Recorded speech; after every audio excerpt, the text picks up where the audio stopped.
Hello, good afternoon everybody. How's it going? Hi.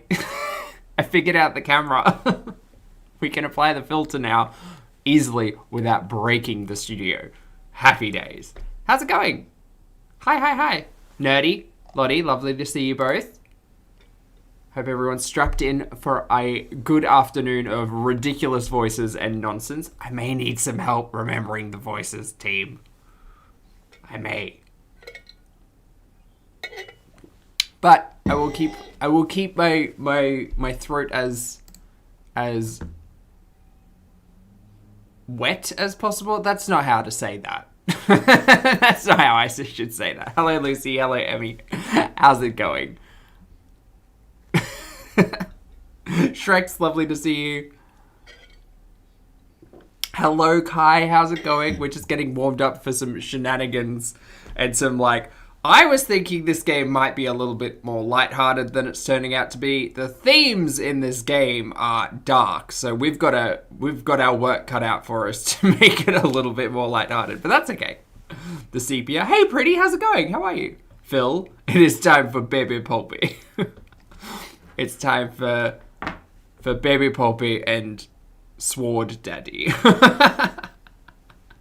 Okay, let's get into it. Let's get in. Oh, that's not a good sign. Pardon me. That's not a good sign at all. Let's get into the gameplay. Look, it's almost the right color scheme. Almost. I'll settle with it, though. This was a little heavy, but the voices helped. I thought they helped as well.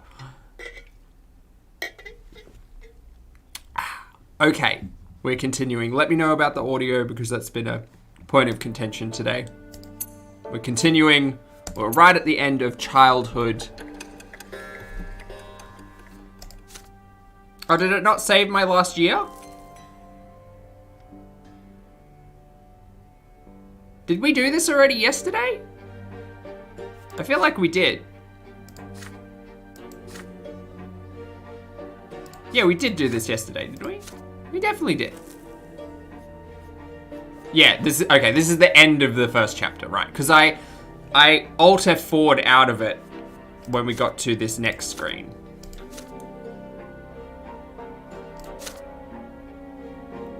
It's a good aesthetic, right, Brittany?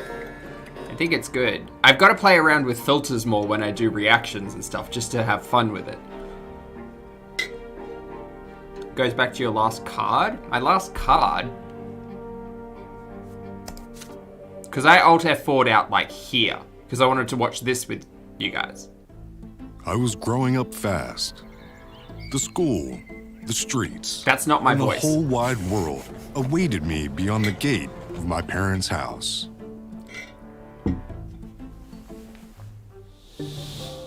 Oh, that was it? I thought the cutscene was going to be much more impactful. That's why I Alt F4'd out so quickly.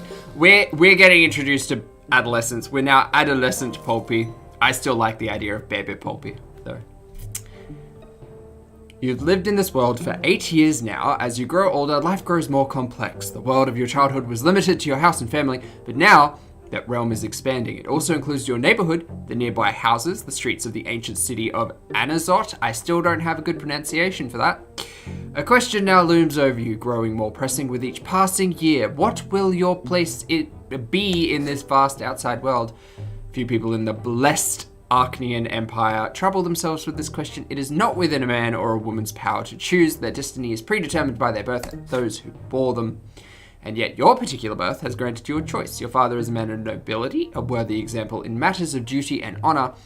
Your mother is a commoner of lowly estate, humility and patience made flesh, and your sky is ablaze day and night with the lights of the shining pillar, the beacon of the clergy. Look, I know there are 3 different paths we can go down. I kind of want to go down the clergy path just to figure out the mystical nonsense that is in this world. That's the thing that's interesting to me, I think. But we'll put a pin in that until we get to that point. Your back bears the mark of the lash. Will you accept the drudgery and suffering that this lot of the lowborn for your entire life, or will you follow in the footsteps of your father and father's father, dickhead Greg, by the way, that was his name, Fight for the right to serve the Empire as a noble of the mantle. Perhaps you will follow the twin god's word and offer spiritual guidance to others. Hey, Midnight, how's it going? The answer lies out there in the vast, terrifying world. What awaits you beyond the walls of your home? Recap of Chapter 2, Adulting Sucks. Well. Alright, in Chapter 2, Adolescence, we'll learn a secret about Gloria. Something happens with Stefan. There's a blood tithe. And Nathan's admonition? Admonish.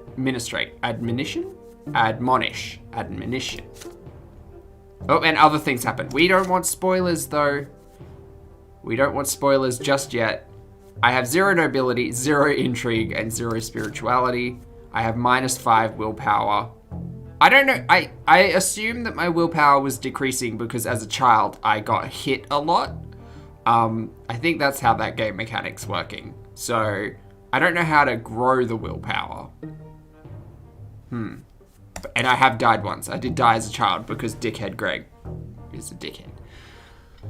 Sections that open in this chapter. Relation screen is now available. Province screen and map of the Empire. So now we're getting a bit more gamey, which is good.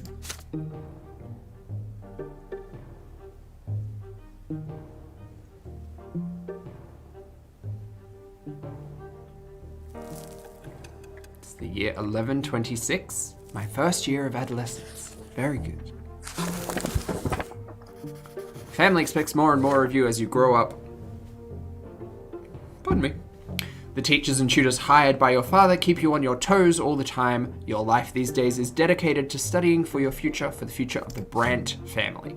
Your younger brother Nathan, he's the one with the poor impersonation of a French accent, because I don't know why we decided on that, keeps growing up too. He can hold a conversation now. You never refuse him when he comes to play, providing you with a bit of free time between your demanding lessons. It's a rainy day today. Father and mother have gone to a ball. Who has a ball in the day? And they left Nathan in your care. You lose track of time over the books in the sitting room, and Nathan goes off alone to splash in the creek. Soon you hear his voice begging you to come outside. He's on the porch, sobbing, all covered in dirt. You walk up to him as he continues to bawl. Pimply teenage baby Pulpy. Okay, hold on. I need to put on this awful accent. One moment. Getting into character. It's all that kid. He pushed me into the ditch and called me names. He said I was a fancy pants fool and said I'll call my brother. He's still there. You have to go punish him, Pulpy. Oh no. Nathan points at a lopsided wooden house further down the street where the poorer artisans live. You see 2 boys lingering there on the porch. They are clearly both commoners, but far from poor. One of them is almost as tall as Nathan, and he frowns in a funny way, just like him. What? Just like who? The other looks older, almost your age, but he is more broad-shouldered and taller. His name is Thomas. Thomas with 2 M's. Thomas. You've heard it before. There, Pulpy, that's him.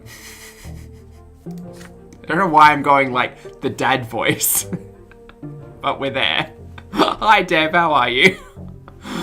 Nathan points at the younger boy and hides behind your back. Thomas grins and rolls up his sleeves to reveal strong forearms. Ooh, this is just like Sherlock, where we were looking out for thin necks. So far we've got thin necks and strong forearms as like points of interest. He must have been helping his father with manual labor for quite some time. Oh, Thomas's voice. Chat, what are we going to do for Thomas's voice?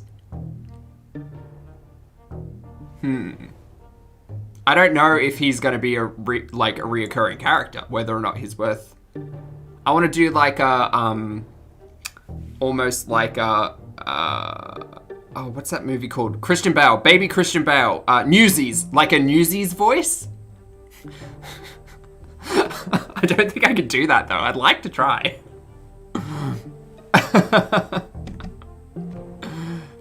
Yeah. It's like a why I oughta. Listen up, rich boys. I can't, this is bad. We don't give a damn about you and your friendship. Friendship? We don't like nobody calling our home a stinking rat hole. Your little brother earned his ditch dive. Maybe next time he'll dress normal and stop picking fights with people who throw him in the mud. Shop assistant Kathy Kim voice. Damn it, bloody. It's prude and trude. It's all here. Here. Your hands clench into fist before you react. Nathan calls them names first. No wonder they did the same. That's how it goes, but pushing your brother into a ditch is too much.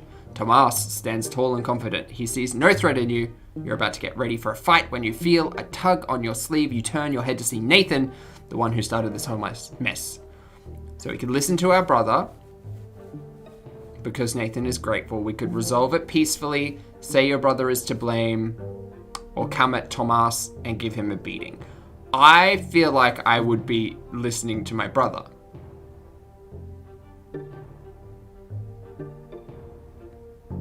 I think I would listen to the brother. Resolve the matter peacefully, says Lucy. I mean, I do agree with that. I do agree with resolving the matter peacefully. I'm kind of just discounting Nathan in that instance. But yeah, I mean, why not? Let's go with that. See what we get. This quarrel can be resolved peacefully. You turn to Tomas and offer to solve the problem like adults. His brother will apologize to Nathan, and Nathan will apologize to him in return. There is no need to fight anymore, and you will give Nathan a piece of your mind when you get home. You and Tomas are all grown up and should act your age, you say. The blood rushes to Tomas's face when he hears this. Yeah. Act their age, you say? Are you calling me a baby? You better shut your trap. Oh, this is all he says before he attacks you. Well, see, this is what we get. You barely dodge a fist flying at your face. You started trading blows, huffing and puffing with rage. The younger brothers are gawk in awe at the sight. Tomas does not resort to fancy moves, dirty tricks, or stupid taunts. He displays nothing but skill, earned in many a street fight, and his heavy fists aim for your head. You keep dodging him again and again, trying to reach him. He takes a couple of glancing blows, but easily shakes them off. What a bruiser. You start swinging your fist with greater and greater fury. Your heart is pounding like a hammer. You see nothing but the foe in front of you. How much longer will this take? You're worn out. Your breath grows ragged and your muscles grow weary. Weary? Weary. Heavy. Where did I get weary? There is no way you can give up now. Nathan is watching you. Desperate and out of options, you swing and punch Tomas square in the nose, then immediately let his fist smack you in the temple. The blow rings through your head like a bell and blinds you for a moment. Great. How many hits is this now? 7? I think it's 7. The world swims before your eyes. You clutch at your head to get your bearings. Tomas is standing in front of you, blood dripping from his nose. You no longer want to fight it out, and it seems your opponent would rather end it too. But you keep standing there, eyeing each other angrily. Then, suddenly, you hear an angry shout right next to you. An enraged man in a craftsman's apron is shaking his fist. Tomas's face contorts in terror right away. It's my father, see? Run! Is that more... I think I'm trying to channel, like, the dastardly Duke from that Hanna-Barbera? What was that? Wacky Races. The bad guy from Wacky Races. That's the voice I think I'm trying to find. I think that's what I'm going for. And his dog. I can't remember the dog's name, but he did have a laugh. It was like... Anyway. That's fun. The punishment for fighting is flogging, and the mere prospect of that makes you run like the wind. Tomas sprints in front of you. Oh, a little bit like Bugs Bunny whiskey, actually, yeah. Yeah. What's up, Doc? You dash across the rotten wooden planks of the back alley, up and over a lopsided fence, across a giant puddle in one leap, and then forward into the tall grass. You hide there and stay quiet. You hear no sounds of pursuit. You exchange glances with Tomas and start laughing. His laughter is loud and infectious, but soon he cuts it short and grows sadder. Was it Dastardly Dog? I think that was his name. Wacky Races was a great show. Such a good show. It was like Marvel's Avengers, but for Cartoon Network. Or Hanna-Barbera character.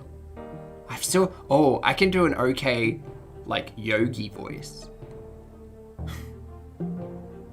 Ooh, there's so many voices in that, like, series of shows. Fun! I'm gonna get flogged. Oh, damn it, Thomas. Yeah. He's turned into Bugs now. Yeah. I'm gonna get flogged anyways. That's not quite Bugs. It's more, he's very American.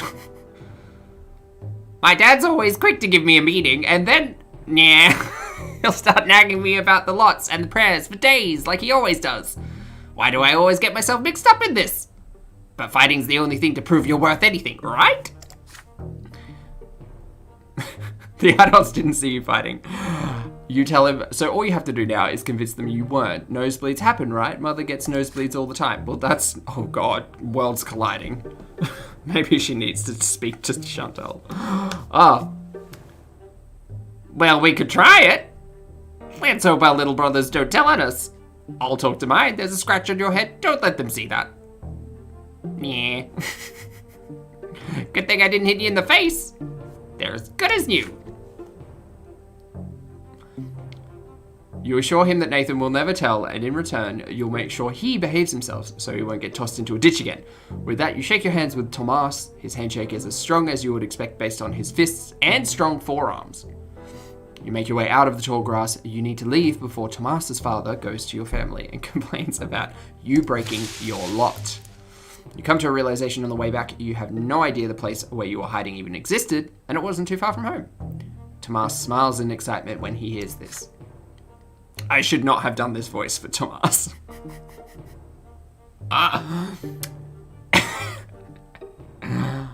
Oh, I know it's lots of places like that. I'll tell you what. If we get out of this mess today, I'll show you the way to the old fortress wall. It's the perfect place to build your own fort. I dragged a bunch of wooden planks there. Yeah, it's too bad it's no fun to build all alone. My brother never helps me. He just always gets in the way. I do have to close my eye, my one eye. It helps with the voice. You emerge from the muddy back alleys, united by a secret only the two of you know. It seems you've made a friend today. Shit. Tomas has a not easy voice. Why did he have to be my friend? It's fine. Oh, Lucy, I think you called it right on the peaceful actions equal spirituality. Very good. It's gonna work out. Oh, the Laugh Olympics? Heck yeah. If Tomas says, what's up, dog? I feel like I always hear a reference to something and I'm like, oh yeah, I could try doing that voice. And then I'm like, I have no idea the rest of the reference. So I have yeah, what's up, doc, as the only point of reference for trying to mimic that voice. So I am failing miserably. Made a friend, a boy named Tomas.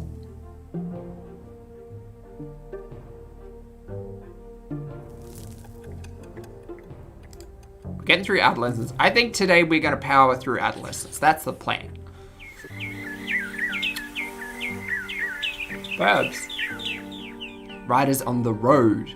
It is blistering hot today, even for the sun-parched land of Magra. Magra? Magra. I think it's Magra. As soon as you are done with your studies, you dash outside and out of the stuffy room. You and Tomas roll up your shirt sleeves, and it barely helps. You would gladly go shirtless, had you only been in the company of other boys. But there are 3 girls in the yard today, and they are doing the laundry in a big wash tub, whispering and giggling. If you could, you would gladly keep watching one of them at work. Oh, we've got a love interest. She has big eyes of deep blue, her dark hair is braided, and her plain grey dress is mended and patched all over. Okay. Her name is Sofia, and I assume we're going to need Sofia's voice. She throws her head back a little when she laughs. That was a holdover from yesterday. The rays of sun are reflecting in her eyes. You, Tomas, and the other boys keep telling silly stories, anything to make her laugh. Oh, we need a Sofia voice. I don't know what... Hey, Hatman, how are you?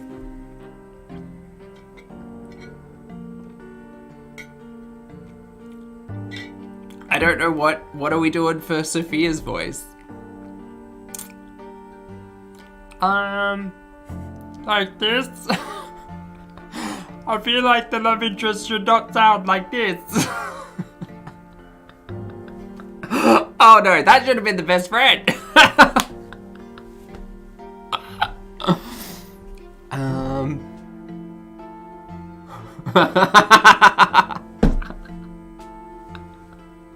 High-pitched girly voice. Okay, we're gonna go back to mum voice.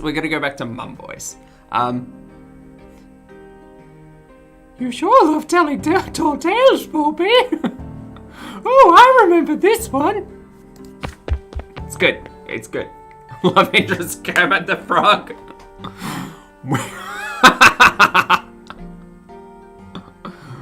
Rainbow connection. I don't think I could do a Minnie. I don't remember what Minnie's voice is like. I remember Mickey's, because Mickey's is up there as well.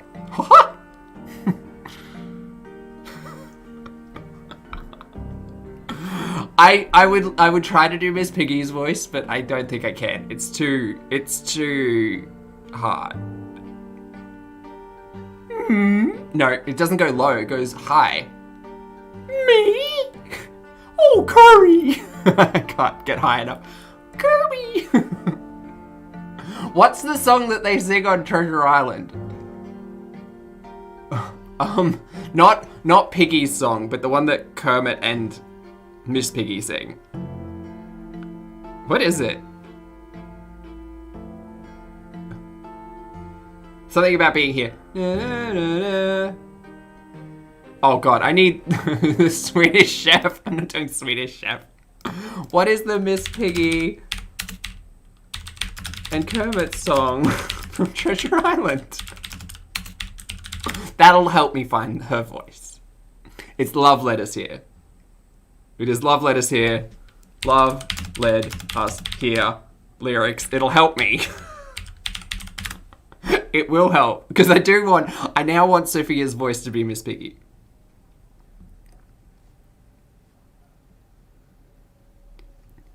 I feel like I need to listen to it, but Daddy G's gonna get really... Hold on. Daddy G's gonna get really mad if I play it on stream. I can't do it. I can't. Okay, I'm gonna mute. No, wait. I'm gonna mute. Oh, God, I'm such an idiot. I'm muting the desktop audio. Yeah, and then I'm gonna play it. And then I'm gonna sing along to it to try and find her voice.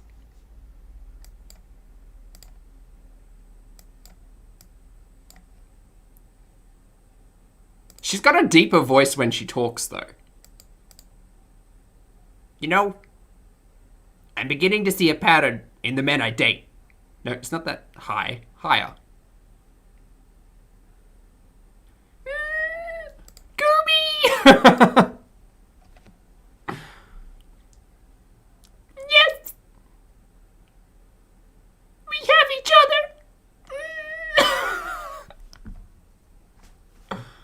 Pardon? Was I blind? I need the lyrics. Hold on. We're just gonna... Sorry to distract the gameplay. Subtitles on. Gotta start with Kermit. Hold on, what we can... Let's just do this, because this is what we're doing. You won't be able to hear it, but you can hear me try to sing along.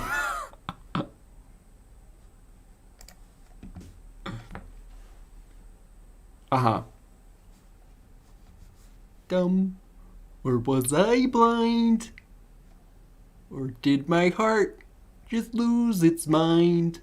Why'd I go and throw a heart-bricked dream away?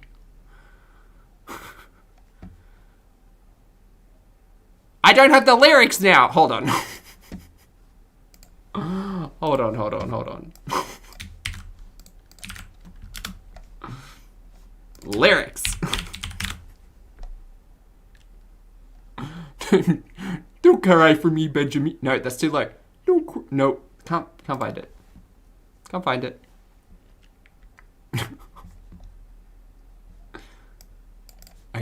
Hold on. Gonna do some trickery here. I know you all signed up for video games, but look, you should have expected distraction at this point.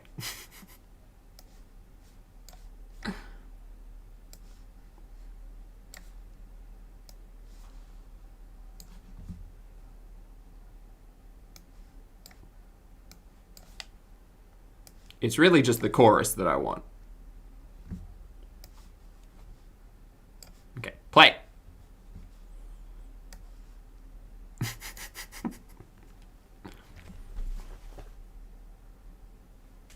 She's really high. Day of letters here. Right back to where we belonged. Trello to start. Yay, Tim Curry! Dear love letters here. Okay, I think I can get Miss Piggy out of that. Very good. We'll continue on in the game. Came for the video game, stayed for the Muppets and the voices. Good. Good. Love, let us hear. I'm sorry, Dancer. Normally we do just play the video games. But this game doesn't have voice acting, so I'm having to improvise. Oh, horses. The street starts shaking from the thundering of hooves. Riders appear on the road from around the corner. They bear a coat of arms. Bear? Bear. Bear? Yeah, bear. A coat of arms you recognize right away. A sable serpent blade. Okay. Upon a field of vert. What is vert? Chat, help me out. What's a vert? Symbolizes the... Oh, wait. We haven't got audio. Audio. There we go. Symbolizes the Melanidas short dynasty. Family of your province's archduke. The horses dash forward. A lost wooden toy, yep, on the road, clacks under the hooves. They will not slow down. They are the nobles, and the rest must make way for them. Vert is green. Oh, yeah. How do you say, like, 20 green glass bottles in French? It's like veld, venti, veld, no, that's Italian, venti. Never mind. There's a lot of ver sounds. I just remember that anecdote.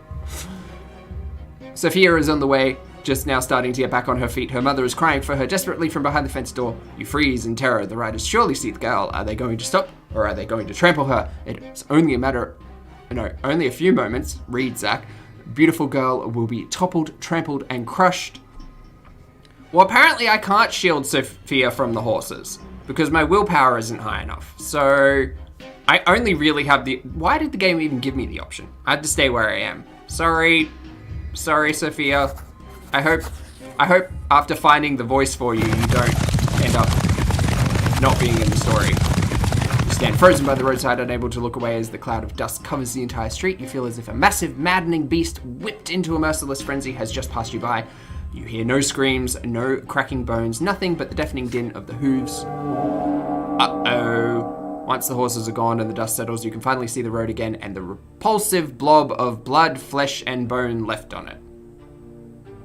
I went through all that effort to find Sofia's voice, and the game does me dirty like this. You can still see traces of Sofia in the mess, her dark hair, the remains of her dress, but it is no longer her. Sofia's earthly remains slowly dissipate and melt into the air. Oh, that's right, because people can come back. Her mother's eyes are filled with grief as she hunches over and slowly walks back into the house. You can still hear the riders far away down the road, none of them even bothering to look back. Your friends walk away at a loss for words. You make your way home, dazed by what you have seen. You are still dazed as you retell these events to Mother. Unable to look up from the floor, after a moment of silence, she embraces you and calms down. This is the Mickey voice. Poor girl. What a terrible, painful death. It's not actually Mickey, it's just up there. But you know that it was not her true death. By the twins' mercy, we are all given enough time in this world. Should you die before your time, you will be brought back by their grace. For 3 times they will rescue you from a terrible fate, but the 4th death is the true and final of all. For all. Every loss of a life we were granted at our birth is a heavy blow to us, but the gods told us not to mourn a lesser death. Everybody will keep on living as though nothing has happened, even Sofia's parents. Their family is poor, and they have no family crypt like we do. When the girl's soul comes back to life, her body will be reborn in the city church with all her wounds healed.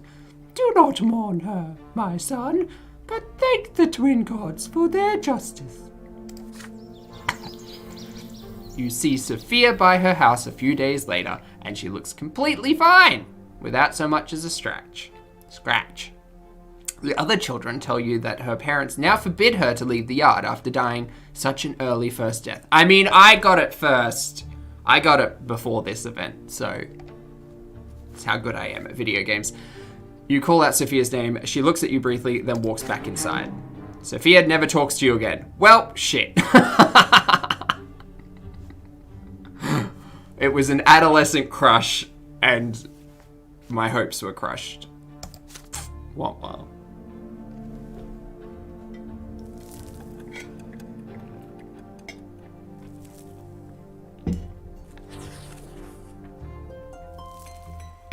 Mum, it's both a game and a book at this stage.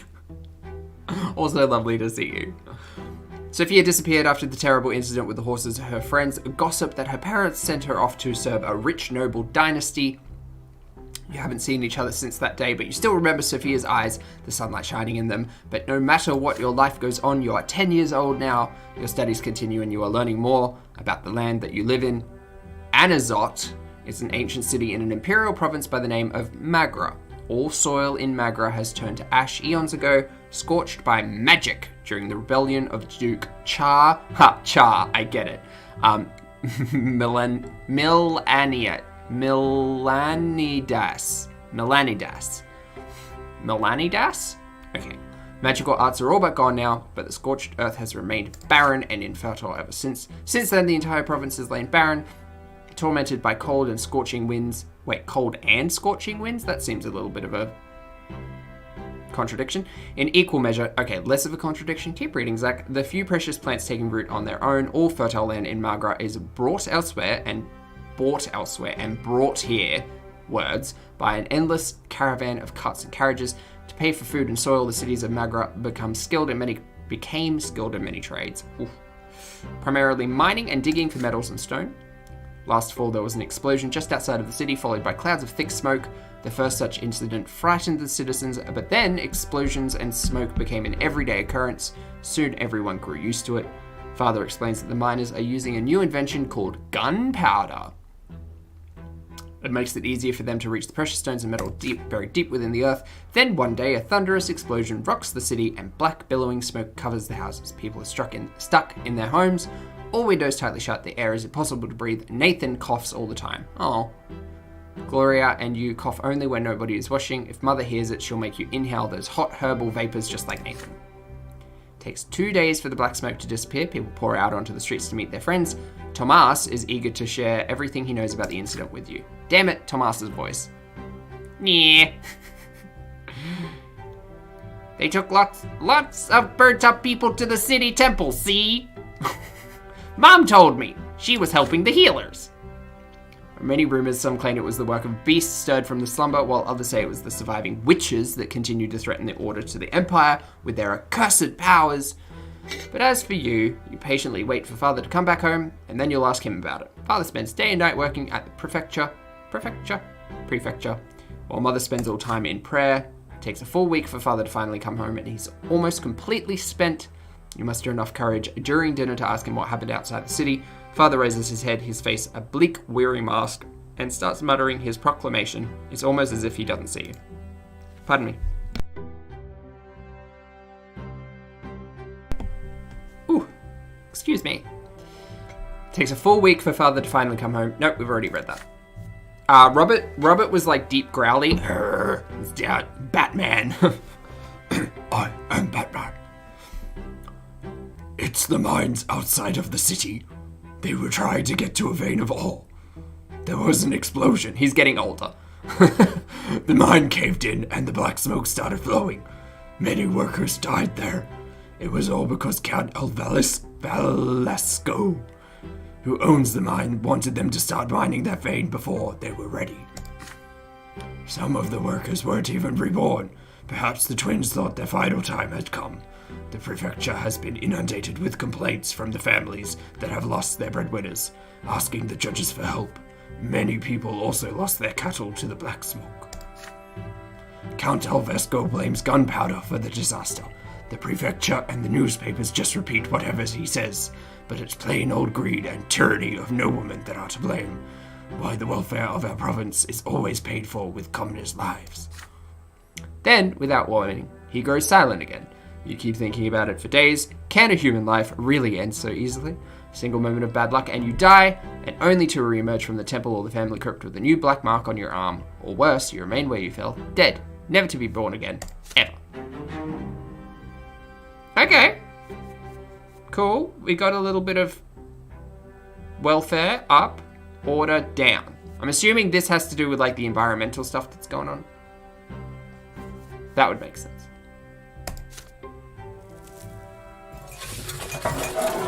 Stefan's arrival. Oh, good old Stefan came back.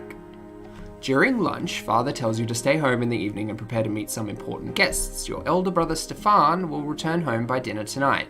Joining him will be your grandfather, Dickhead Greg, as well as a noble friend of the family. You're excited about your brother's return. It has been years since you last saw him.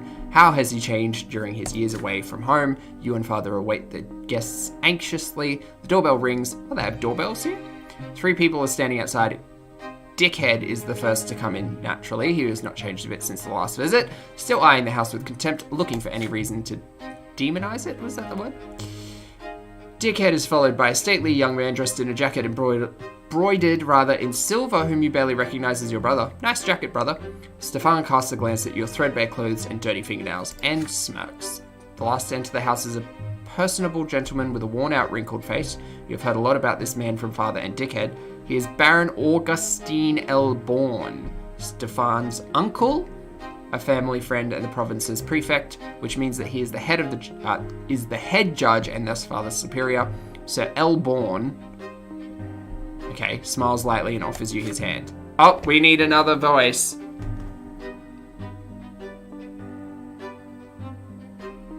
Is this going to be a Kermit impersonation?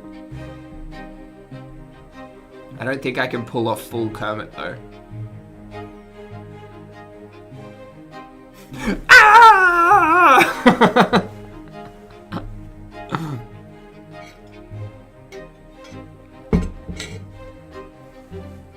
Miss Piggy Girl died as soon as we figured out her voice. It's true.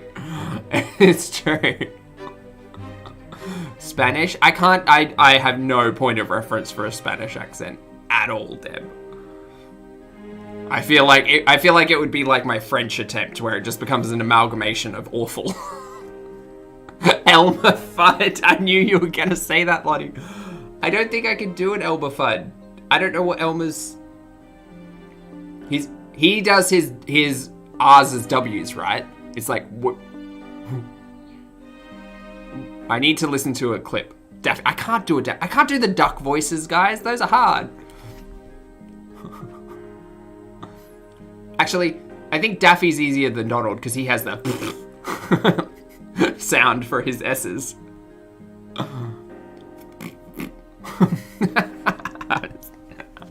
Such an idiot.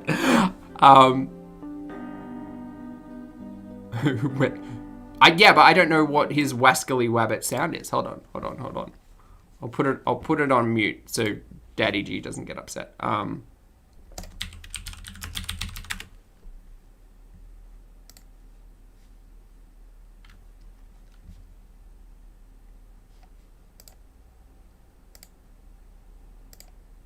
That's him singing.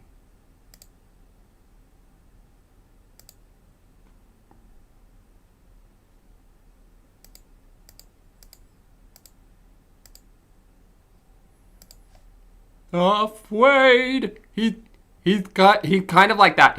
He's up up here, uphill, and can't pronounce R's. Uphill. Okay.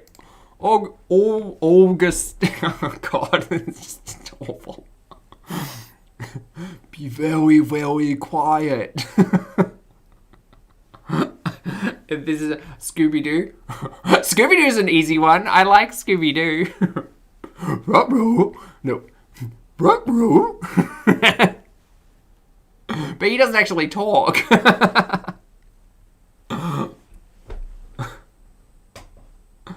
How would he say Pulpy? I don't think I can do an Elmer voice. It's too hard doing an actual like character voice when I have no skill. Shit. Am I just gonna try and mock up Kermit? I'll try and mock up Kermit. Rainbow connection. And this and no, it's too low. Purpley. Emily, it would be purpley.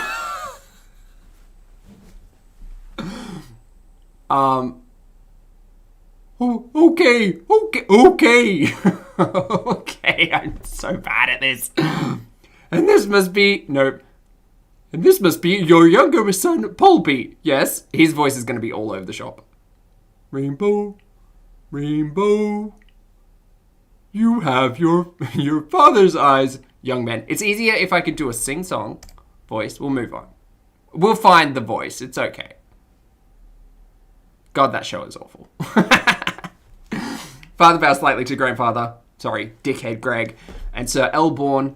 But there is a moment of quiet when Stefan's turn comes around. Father reaches out to him awkwardly, expecting an embrace. There is a question in Stefan's eyes as he looks at dickhead. The old man shakes his head almost imperceptibly.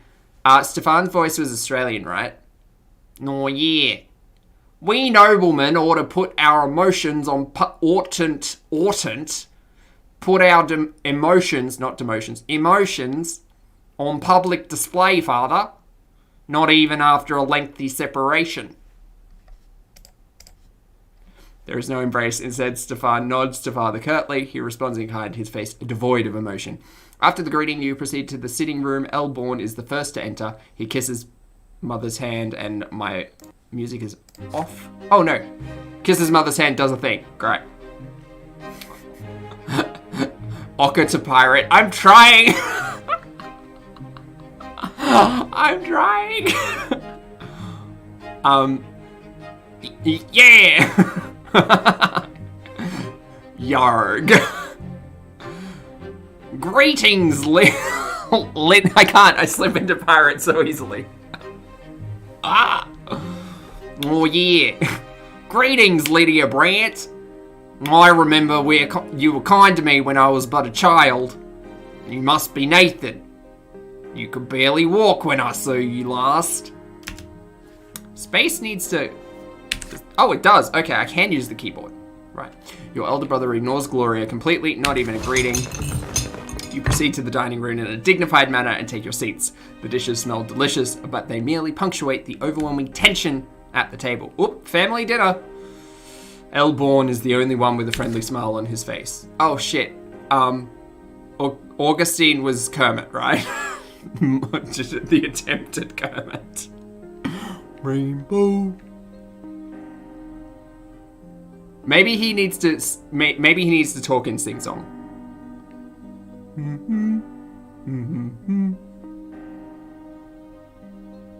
Love led us here. The dinner is splendid, Lydia. Did you choose this? No, chooses. Did you choose the dishes? Huh? Yourself. You have a truly refined palate. Let us hear.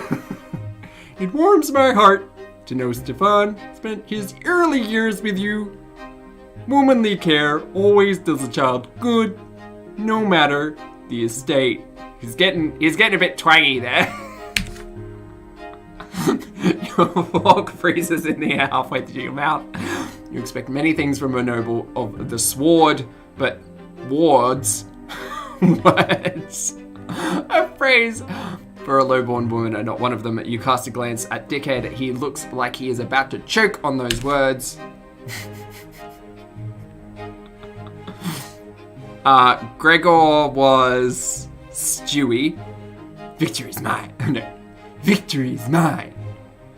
It would do my grandson more good to stay at boarding school amongst his equals. Oh, fuck me.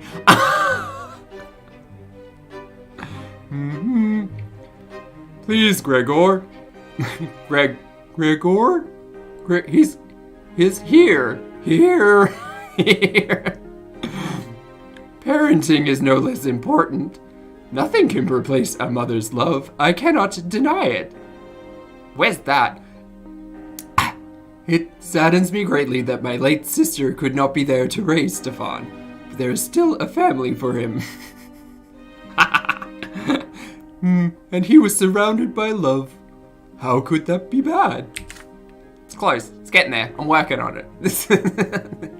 We're workshopping it.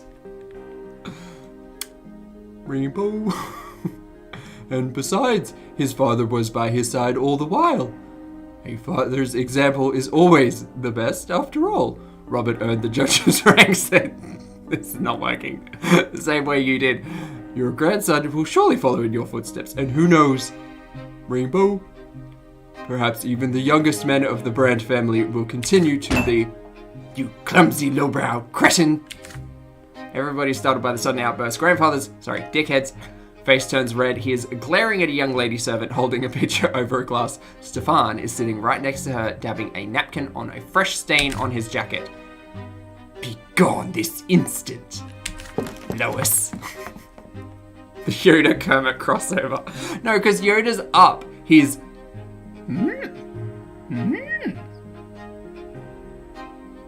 Yoda, this is. Kermit, it is not. But you can't do a Yoda voice unless the writing reflects the inflections. The lady servant runs over, leaving the pitcher on the small table by the door. After a quiet moment, Elborn smiles again. I hate this choice because I need more Kermit in my life. It appears the servants have left us, yet dinner is far from over. Yeah, right. Worry not, Uncle. There are enough commoners at this table to keep us served with food and drink. Stefan glares at Gloria across the table. She is sitting right next to you. She shrinks down and haunches over it. Oh, Stefan's being the shady dick to his sister. Father furrows his brow. Mother covers her mouth.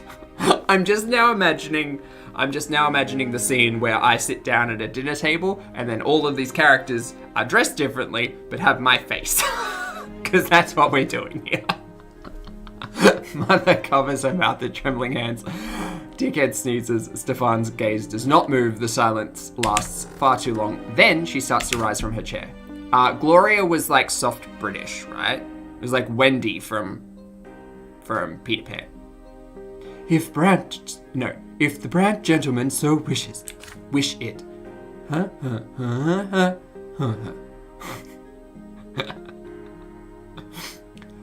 Your hands clench into fists under the table.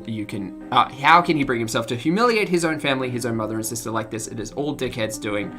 Stefan could not even bring himself to embrace father without his permission, and yet they are noblemen and they have the right to act this way. If there is any way this dinner can become even more unbearable, you do not want to see it. I can join Gloria, I can make small talk, or I can insult my brother. Chat, help me out. Help me out.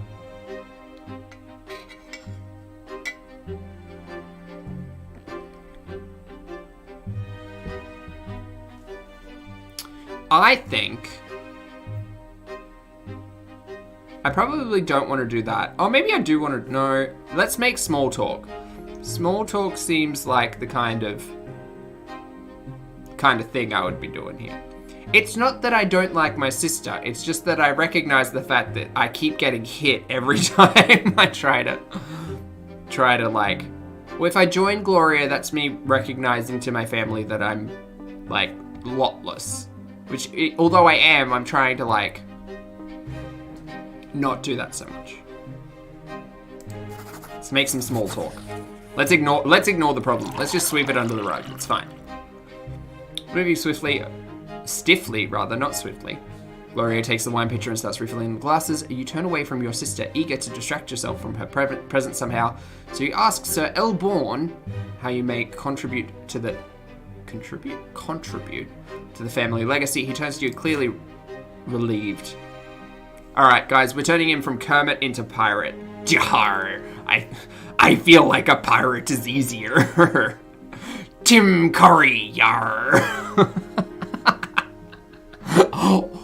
Augustin is the guy who can't find his voice. Yar! Your eagerness to support the family betrays your noble bearing, young Matt Yahar. It is simple. It is always remember that you are a Brant. You're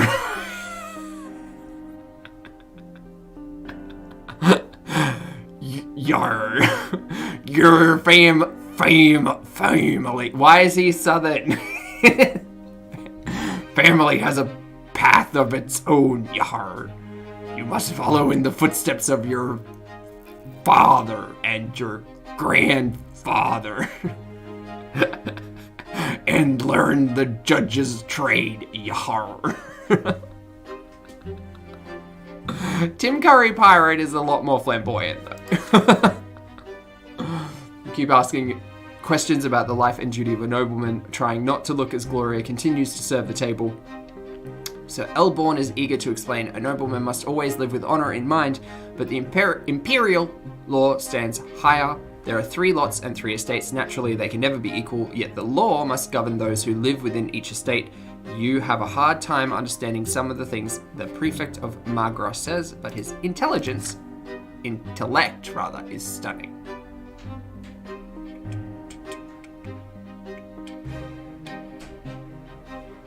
The dinner ends. Gloria takes away the last of the dirty dishes and disappears quietly from the dining room. Sir Elborn cordially bids you farewell. Dickhead and Stephen are still as haughty as ever, but they are clearly pleased. Pleased with what, you wonder? The dinner or Gloria's humiliation? Then you go to sleep. Your sister is sobbing in the next room, loud enough that you can hear her. Well, Dickhead Greg doesn't hate me so much, but I'm imagining, oh, my nobility increased, okay. How noble your thoughts and deeds are in the pursuit of honorable ideals of the nobleman. Interesting. I'm guessing my relationship with... Oh, my sister didn't hate me after that. There you go. I thought she would. Joyful, I did this all day yesterday. My voice was a little bit scratchy this morning. Agreed.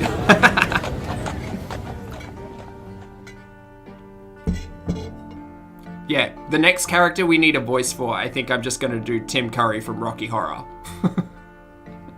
just levels on levels of Tim Curry-isms. Hot, dry wind sweeps through the city from the barren lands surrounding it. The noble residents of Anazot prefer to remain in their chambers while the commoners huddle in the tents in the shade of the silver tree. You are on an errand right now. Your father wrote a letter to a noble acquaintance and you are to deliver it. Tomas, the boy down the street, is tagging along. The two of you are inseparable now. Damn, because his voice is annoying. Errand is an easy one, so you decide... I had an alarm set for some reason. So you decide to take this opportunity to loiter around the part of Anzanot where the nobles live. So here you are in the middle of the city square, resting on the ancient brickwork by the old fountain in the merciful shade of the gargantuan silver tree. Tomas is by your side, lazily slouching on the edge of the fountain's basin. Yeah. It's a hard life for commoners like you and me. Yeah. Either you break your back in a workshop day and night, hoping someone will buy your goods someday, or you become a manservant to some noble. You never get a chance to enjoy life. This is our lot. You remind him, we work and endure and suffer, but Tomas waves your words away. Yeah, I know all that already. Mother keeps drilling that stuff into me. We must be humble. Our strength is patience and persistence. So yeah, I say. But I want to make my fortune no matter what. So hey, how ain't that living by my lot? I ask you. But the lots, they ain't easy. Let's take you, for example, Brant. Your father's a nobleman, but even that didn't make you one. Just look at your hands. Yeah, more there. You never had to work as hard as me, but we have the same lot, so we're supposed to suffer the same. He makes a good point. Oh, look at your father. He's a judge, and he toils at the prefect all day and night doing his judging. And he's a noble. I've never seen an Archnean work as hard as he does.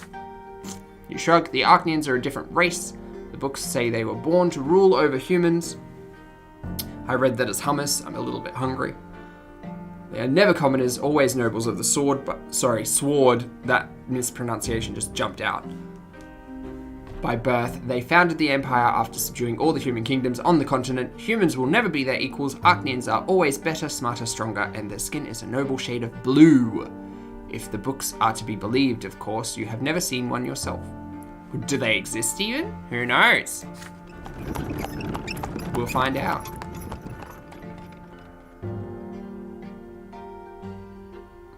Your idle chatter is suddenly interrupted by a rugged-looking guardsman. Ooh, rugged.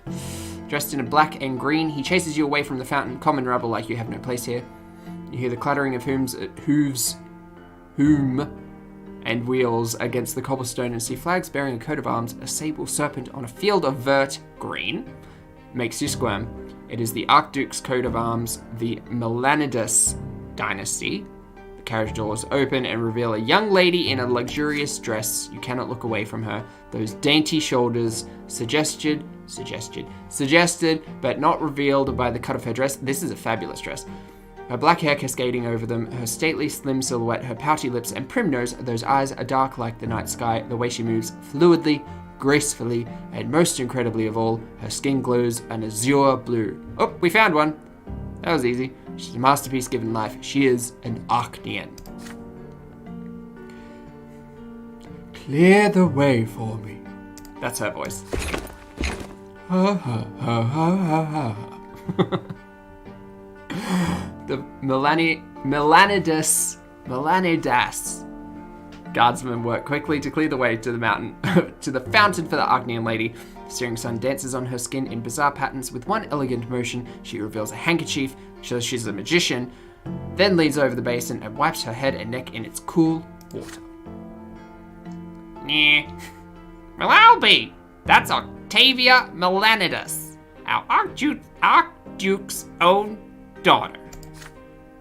Archnean turns away and proceeds gracefully back to the carriage. You see something slip out of her hand and fall into the cobblestone right next to you. Her handkerchief.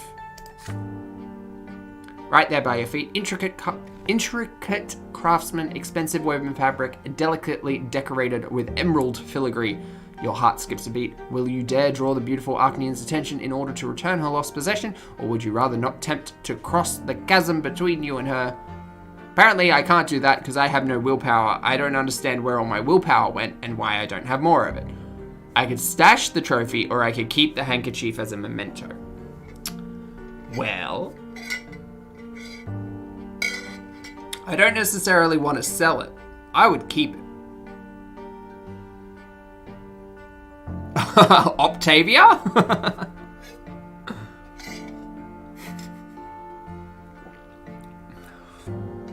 Sometimes the character design will give me it'll just come to me for the voice. I say keep it. Memento, yeah. We're gonna memento it. Carefully observe Lady Octavia as she leaves. Is she a health and fitness coach as well? Her delicate figure moves through the square like a walking dream, her elegant hands gliding through the air, her hair flowing in the light breeze. Your eyes watch all of her. She returns to the carriage, leaning on a guardsman's shoulder as she gracefully climbs back inside. She doesn't care about her handkerchief. Come on now. She has 40 of them. She doesn't care. It's fine. Soft handkerchief feels warm in your hand. You fold it carefully and hide it in your pocket. The carriage drives away, marked by the thudding rhythm of hooves. Until that day, you associate the Melanidas dynasty with nothing but indifferent cruelty, but now your breast pocket holds the proof of yet another quality they possess.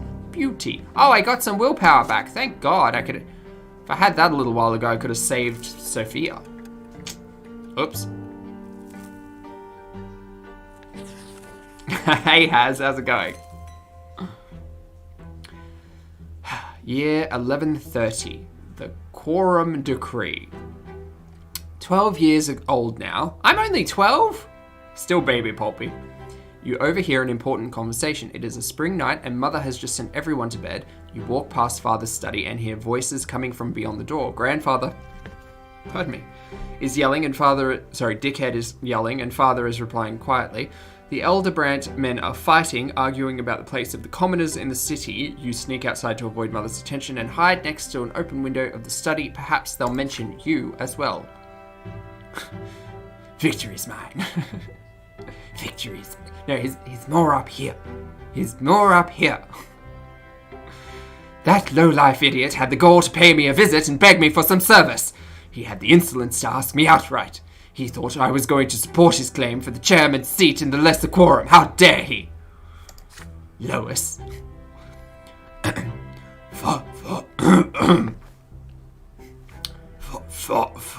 I'm losing the growl. Father, please listen. Mayor Egmont may be lowborn, but he carries a lot of clout in Magra. He owns 5 iron mines. A friend like him could be quite useful, should he become the chairman of the lesser quorum. Lois. I don't give a damn who this Egmont is, Robert. But he is, who, however, is a lowborn. His lot is humility and obedience. I was going to say observance. The likes of him could never rule anything. There's nothing but a flock of sheep that needs a firm, noble hand to guide them. I wasted so many years trying to quash the quorum decree, but that accursed Cornelius Tempest, great name, did everything in his power to make the Emperor sign that pathetic creed, and now even lowborns can wield power. True power, Robert. Just the right to discuss the size of the Archduke's cash tax. Nothing more. Words are hard. This is only the beginning. What's next? Are they going to arm the lowlives now, make them into judges? If the Empire rejects the foundations and the lots, the entire edifice will crumble. Bah! Who am I telling this to? It is already crumbling, and you, my son, my heir, are a harbinger of its destruction. Father. Father. I'm begging you. I do not wish to marry a third time. Lydia is a good wife and a dutiful mother to my children. If you would only allow her to... Lois. I will allow them nothing. Neither Egmont nor the freeloading wretch of yours. What will you want me to do next? Live by the laws of the lowborn? He's getting a bit wild there. I can see where this is going, and I'd rather run my own sword through my gut than live in a country where nobles and lowlives share the same rights. My only dream is to see the name of Brante in the Blue Book. So much lore. But that dream will never come true. They will never call me Venerable Elbrant, and it is all because of this marriage of yours. My only hope now is to hear Stefan addressed in such a manner one day. Thank the twins I don't let you ruin that boy. Ruin that boy. He's about to grow up a true nobleman. His children will bear the name Elbrant. You have 2 more grandsons.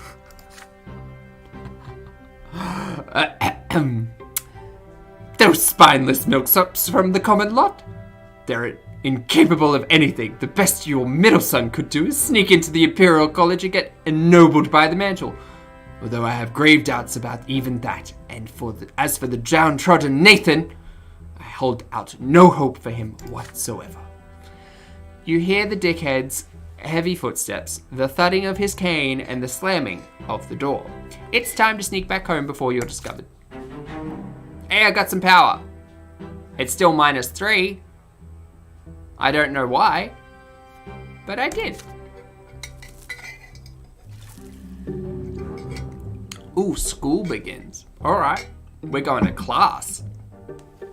Started studying at the school of Sir Tibor. Began to master the sciences. Very good.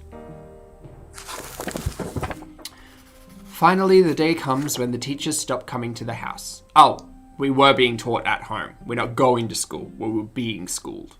Got it. Before you can breathe a sigh of relief and put away the books, Father asks you to come to his study. You've grown, my son.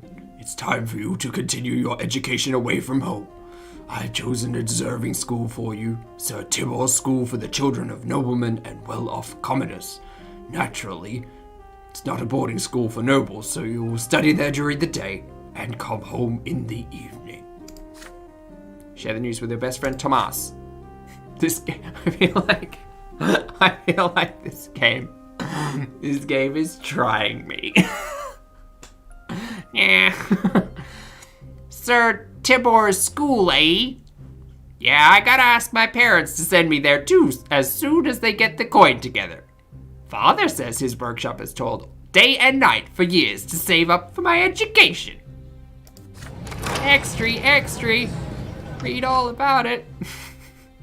School is based in an ancient estate of Arcanian design. The classrooms are tall and spacious with massive benches.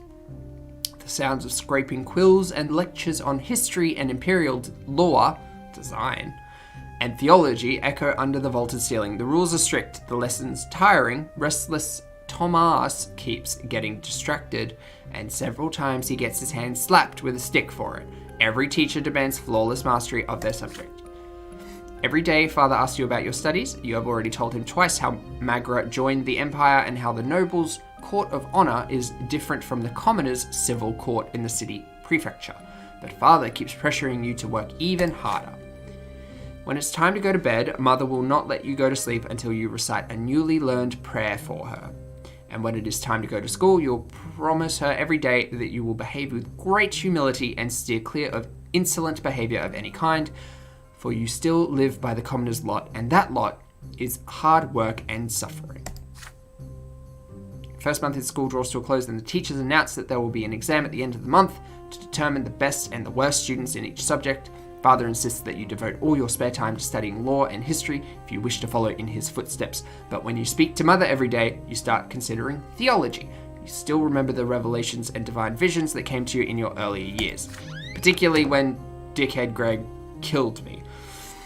You have only one more day until the exam. You have locked yourself away in the room. It is already getting late. Your desk is covered with handwritten notes surrounded by leather-bound books. Just looking at them makes you queasy, but you have to read through all of them again, at least for one of your subjects. I'm assuming we get to choose here. There's a nagging thought on your mind. Tomas ended up in big trouble the other day. He got in a fight with several boys who live next street. They heard about your wooden fortress and got in an outrage by the fortification built by commoners. They swore to dismantle it tonight. Tomas swore he would defend the fortress until the end. Perhaps you should abandon the books to rescue the friend in need. But then you hear your little brother, Nathan, knocking on the door. He stands there shyly, not saying a word. He often does that, standing still, saying speechless until either you speak first or he runs away. Aw, poor Nathan. But then this time he actually says something. Oh. The door is locked. Are you okay, Pulpy? Is there anything I can do to help? Ha. Such a bad accent. It's awful. It's a caricature and awful. Your head is spinning. This is the last evening before the school exam. If you fail, your family will be very disappointed. You have to refresh your memory on law or theology. Either one or the other. But Tomas and your fort are about to be stormed. Why today of all days? You grind your teeth in rage at the thought. Nathan is by the door trying not to bother you. He wants to help you, the only way he can, for reasons known only to him. Will you accept his help? So, what are our options? If I spend a moment with Nathan, you put everything away and accept your brother's offer of help. I don't think my brother's going to be too useful here. Right? I don't think that's going to... I want theology. Devote what little time you have left before the exam to studying theological texts. I want that. I mean, I'd like to spend time with Nathan, but like, why can't Nathan go and help old mate? Studying theology.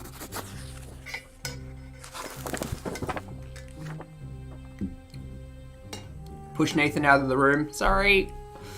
cannot possibly help you prepare for the exam. With him out of the way, you delve into the books on theology. Your mind is awash with the names of saints and zealots and concepts of the divine. Your studies tire you out so much that you fall asleep among the books. Among the books? When is it amongst? When is it amongst and not among the books until mother wakes you up gently and sends you off to bed? Come morning, you barely have time to wake up before you're walking to the menacing edifice of the school. The entire day is a constant stream of school subjects demanding knowledge, questions demanding answers. You demonstrate satisfactory knowledge of law and history, though you are somewhat confused by the technicalities and chronological order. I feel that. Feels like the day will never end, but the end does come at last, the theology exam. As luck would have it, it is the final test of the day.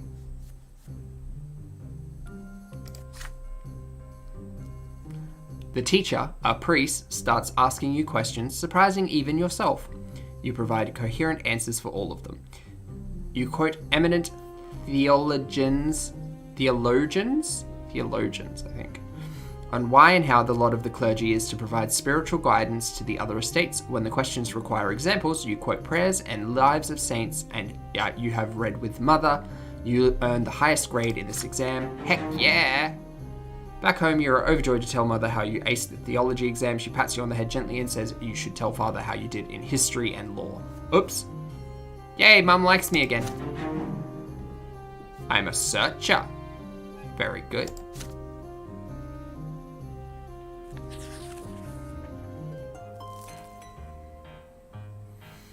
Noble titles. Your education continues as you study imperial law. You come to realize that there is a certain hierarchy even within the noble estate. Seems your father's status is not quite equal to that of the more eminent human and Archnean gentry. You return home with this new information at your disposal. Father asks you about school after dinner, as he always does. And what is the difference between nobles of the mantle and those of the sword, Pulpy? You already have an answer ready. The latter status is hereditary, meaning that it is passed down from father to son. After the Archneans, nobles of the sword are the most eminent humans in the empire. They own land and estates, they fill offices of the highest rank, and the names of their bloodlines are preserved within the Great Blue Book. Nobility of the sword can be granted only by the overseer of the province or the emperor himself. And how are such eminent people addressed? With the honorific L before their last name, he responds. Sir Augustin L. Bourne, for example. Father pats you on the shoulder, clearly pleased. And what about the Archneans and their status? What have you learnt about them? The Archneans stand above all human gentry. They are born to rule over humans regardless of their title. No L is required when addressing them. They need no honorifics, for the names of their ancient dynasties are known to all. Father nods solemnly. Yes. We can never be their equals. Do whatever an Archnean tells you and never divide them, ever. And what about Dickhead and me? Where do we stand as nobles? That is easy. Father and Dickhead are nobles of the mantle. This title cannot be inherited, but it can be earned by any commoner as a reward for great service to the Empire and in the Legion, or as a civil servant. Father suddenly grows quiet and looks you in the eye intently. Yes, and someday you will earn a noble title too, son. All in due time.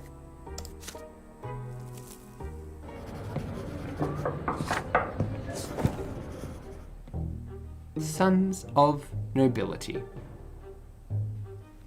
Hey, Polter, that's okay. Lovely to see you.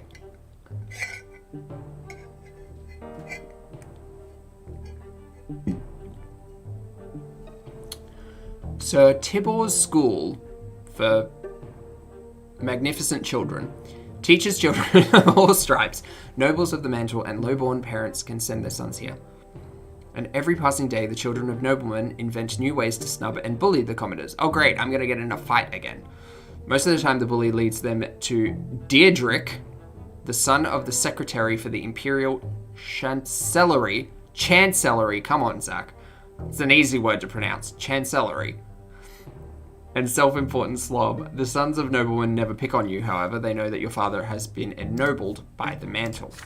However, Diedrich and his retinue soon choose Thomas as their favorite victim. Time and time again, you ask your friend not to pay them any mind, but again and again, Thomas grows angry and snaps at their self-satisfied mockery. It's early morning, the students are busy flocking to the classrooms for the next lesson. You wave Thomas over when you see him. He waves back at you, and then a bucket full of slop splashes on him. Needless to say, it is the work of Diedrich and his entourage. You hear his familiar creaky laughter. The tailor's son stinks. How dare he sit next to decent folk? Thomas clenches his fists. Yeah, you're dead, Dietrich. He throws himself at Dietrich's haughty entourage like a soldier ready to wage war. He attacks them first. This is just what they expected, and they are free to retaliate. He barely makes one movement before 4 pairs of hands grab him at once. Dietrich sneers and kicks your friend in the belly. Thomas gasps for air and starts coughing. You stand between them as Dietrich readies another kick. The nobleman's son cocks an eyebrow. Why do you mingle with commoners? I don't think this is a character, so we don't have to invest too heavily in this voice.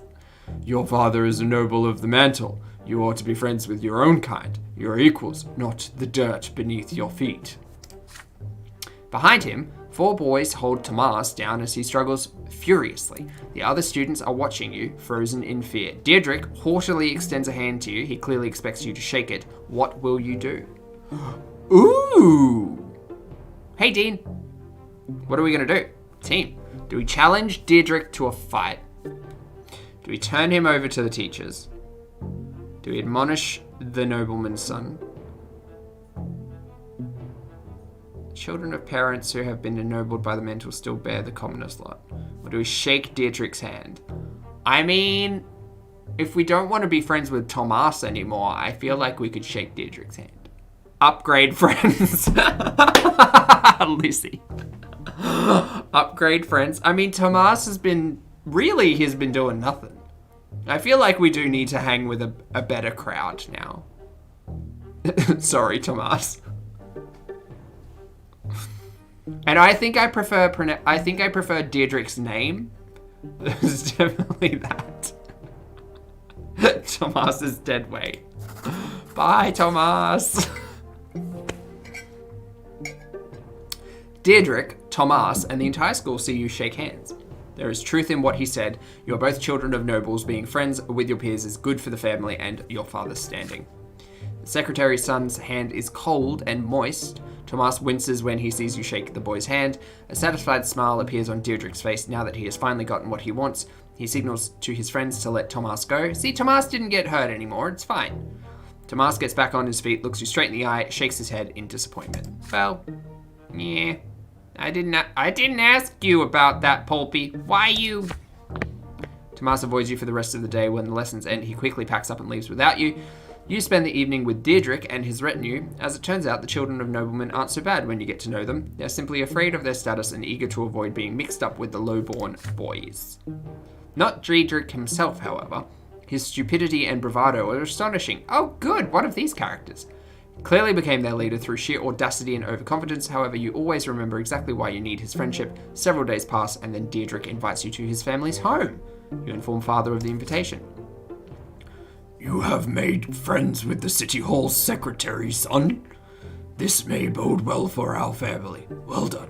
I will accompany you there.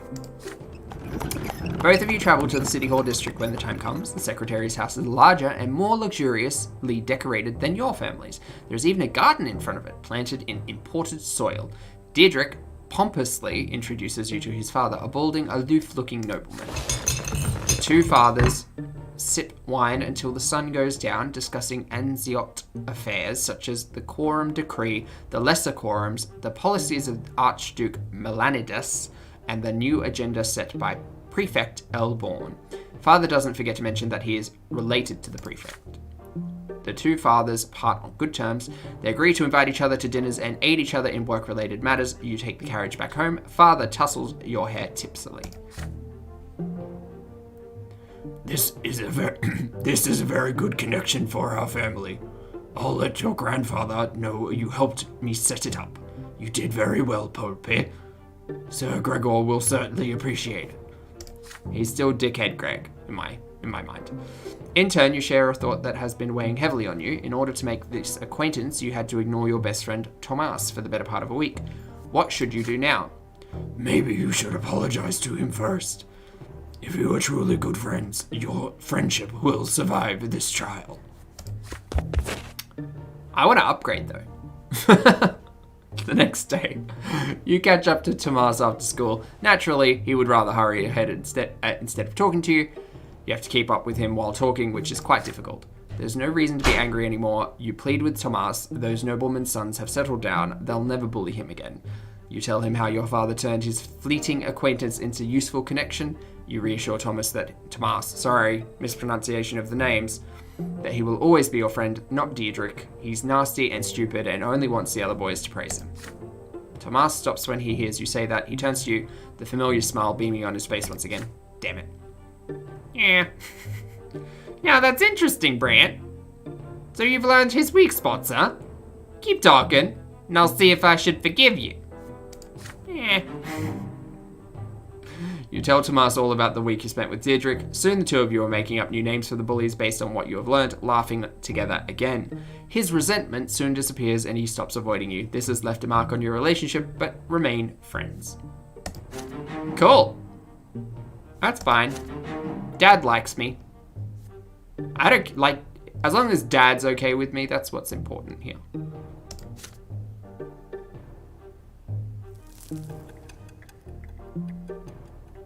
I think Lucy's out to get rid of Tomas. Sorry, Tomas.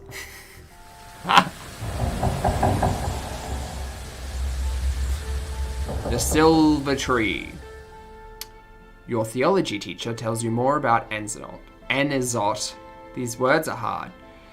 It's more than just the provincial capital, it is also a sacred place blessed by the gods. It is where the twin gods' first disciples spilled their blood, and from that blood grew the sacred silver tree. Its enormous foliage hangs over the city. You see its branches in the sky every day, but you never approach the trunk of the tree yourself. Today, you will be taking your first trip to the Silver Tree. Your class is visiting a service in the great temple by the tree's very roots. Thanks to your theology teacher, you and the other students will witness this landmark of the twins' advent up close. Everybody is excited. Soon, you and the other boys enter the slums surrounding the church district of Anizot. The roots are pulsating under your feet. That's strange.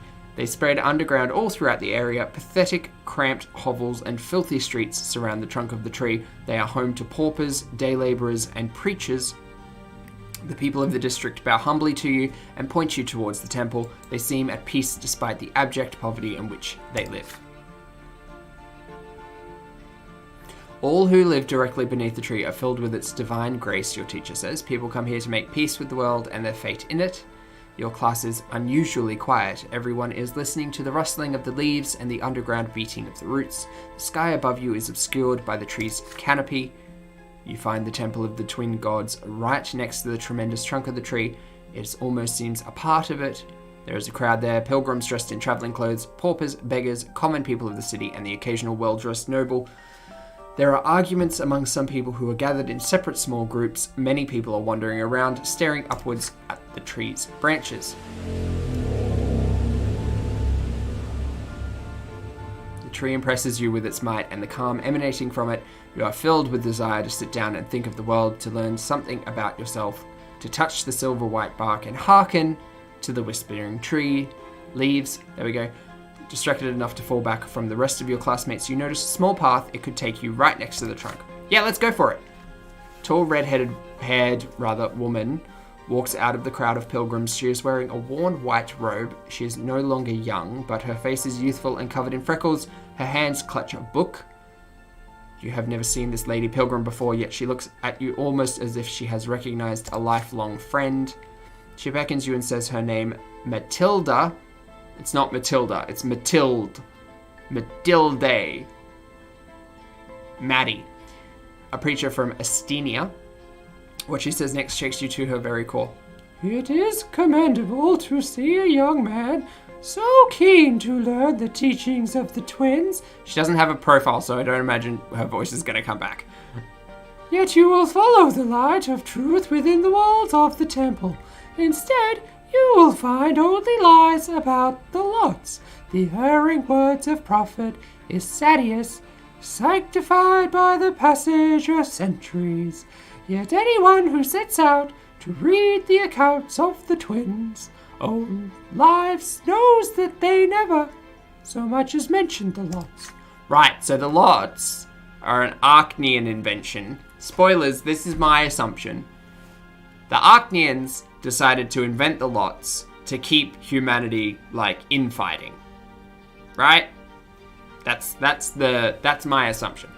The red-headed preacher's words frighten you. They clash with everything you have heard from Mother, everything you have been taught at school. The lots are a lie.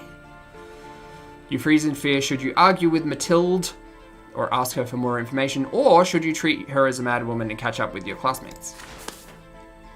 You suddenly feel a small, warm hand grasp yours. You see a girl right next to you. She was just a little older than you, wearing a black dress, threadbare yet almost spotless. Her hair is covered by a handkerchief with only a single golden lock showing. Her brown eyes are burning with rage, her hand pulling you away from the red-headed preacher. You stare in confusion at the strange young girl, your cheeks flourished by the sudden touch. There is just a bit of colour on her cheeks too, but then she starts speaking to you quickly. Jean? Are we calling her Jean? Is it Jean?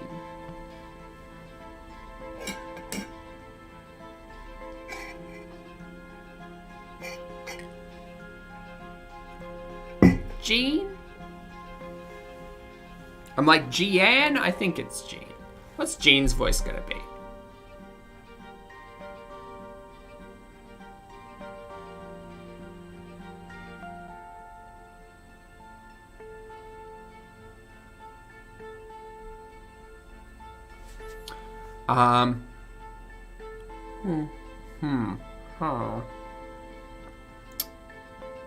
Jean. Thanks, Joyful.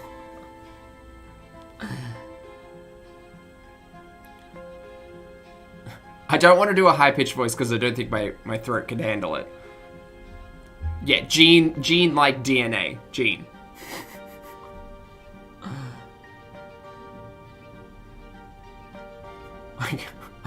Part of me was like, make her into a cat. Like, give her a hiss sound to her voice, but I don't think that's gonna work. Don't. No. Don't listen to her. She's dangerous. Come to the temple with me. She sounds very similar to my sister. Only there will you see the truth. You stand there surrounded by the crowd of praying pilgrims and the sounds of shuffling feet torn between two people you have never seen before, and each of them expects you to follow her, but all the while you hear the whispering of the wind in the tree's branches. The branches reach out to you, almost as if the tree wishes to speak to you itself. Can you hear the voice? Do you hear the people sing? Singing the songs of angry men. This is the music of a people who will not be slaves again. When the beating of the heart, your heart, matches the beating of the drums.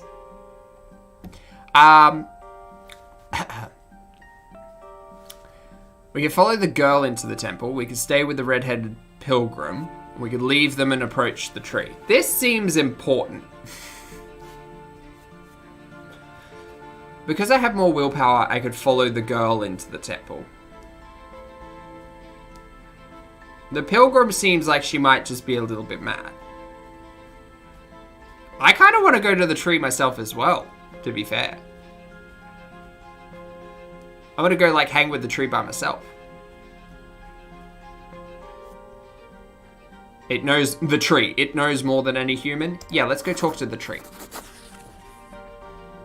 I use tree speak. The tree is beautiful. Also, if the tree doesn't talk, I don't need a voice, so that's good. The tree is beautiful. The silver-white foliage stretches and spreads towards the sky, held aloft by a trunk so thick It would be a challenge to walk around it. The leaves rustle and whisper peacefully in the wind. The tree, it seems, to speak to you. You walk away from the odd-looking preacher and the young acolyte, ignoring them as they call out to you. You walk around the temple and the crowd of people, getting closer to the tree with every step. Then, you extend a shaking hand and touch the bark. It is unusually warm. You can feel a pulse beneath the roots. It is a living tree, and I don't mean that in the way that a tree lives, but like a living tree. The tree is alive. Called it. Called it. The roots are so gigantic, they form large grottos, spaces of air embraced by the roots and the ground. You squeeze into one of these grottos. It is unusually bright and quiet, shielded from the noise of Anazot. Right now, there is only you and the tree. You sit down, there are leaves rustling all around you. The only noise you hear is the beating pulse of life that flows through the tree. And this pulse beats in time with your own heart. You feel clarity and calmness, free of doubt and frustration. The tree speaks to you, or are they your own thoughts, so strange, unfamiliar, and eye-opening? These thoughts speak of soothing love. Why is it capital L? And of crystal clear law. Again, why? And of love and law intertwining to bring the miracle of life to you. Oh, are love and law like the representatives of the twin gods? Is that how that works? You stop slouching and your frown becomes a light smile. Hours pass like fleeting seconds. You lose track of time until you overhear someone shouting your name. Alas, it is time to leave this grotto. The sun is setting over Anazot now. The day was quick to pass. Your teacher frowns, ready to scold you. You mumble an explanation and say you are ready to be punished for disobedience, yet instead the teacher nods in understanding. You keep looking back at the tree all the way home. Whatever happens to you today, you find it difficult to put into words. We got some extra willpower. I am currently filled with power. Very good. I also need a tree. The shadow of the past. Another school day has ended. You are making your way home, still mulling over the things you learned from your teacher. The founding of the empire, the eternal and unshakable rule of a single dynasty, the 3 estates, each with their own rights. What an odd sort of order this world has, and yet so mysterious. At least, it sounds that way when your teacher talked about it. Mother is waiting for you on the porch. She smiles gently when she sees you, and yet her expression still shows great concern. Father left on a trip to several distant Magran towns a few days ago. Since then, Mother has been trying to tell you something, but she seems uncertain. Son, could you put your things away and come pray with me? You join Mother in a prayer to the twins. She prays with fervent sincerity, her head bowed low, reciting the words of obedience to them and their great design in a barely audible whisper. You repeat after her just as she has taught you ever since you were a little boy. When the prayer ends, Mother sighs and turns to you. Pulpy, my son, you are 13 now. You'll be grown soon. It's time you learned about certain things that are important to our family. Difficult things. It is about your father and me, about our marriage. You gaze curiously into Mother's eyes. I'm sure you've wondered about this before. Your father is a nobleman of the mantle, so how could he marry a commoner with another man's child? But you see, Pulpy, your father, when his first wife, Amalia Elborn, died, it was a painful blow to him.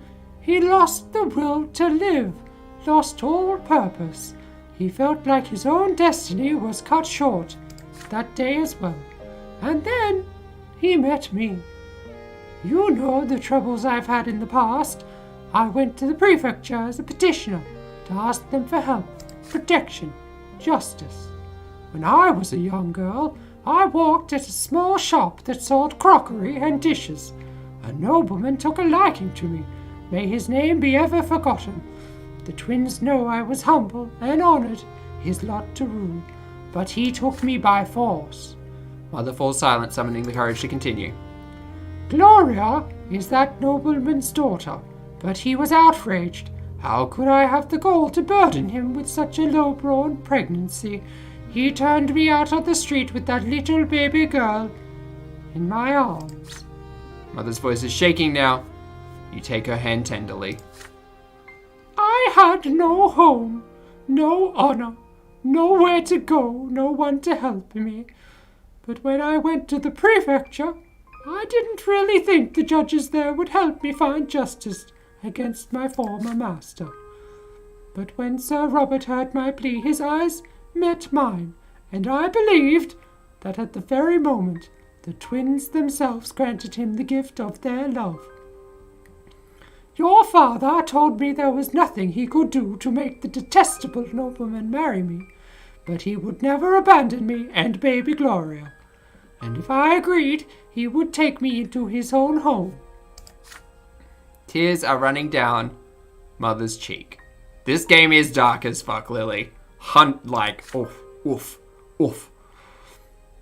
And I knew it, my son. I knew how much his honor and reputation would suffer. But caring for me brought him back to life. It's like he experienced another sacrament.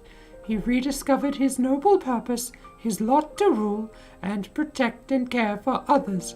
But his decision to marry me, he is still paying for it today. Your father had the courage to defy your dickhead grandfather, the founder of his bloodline.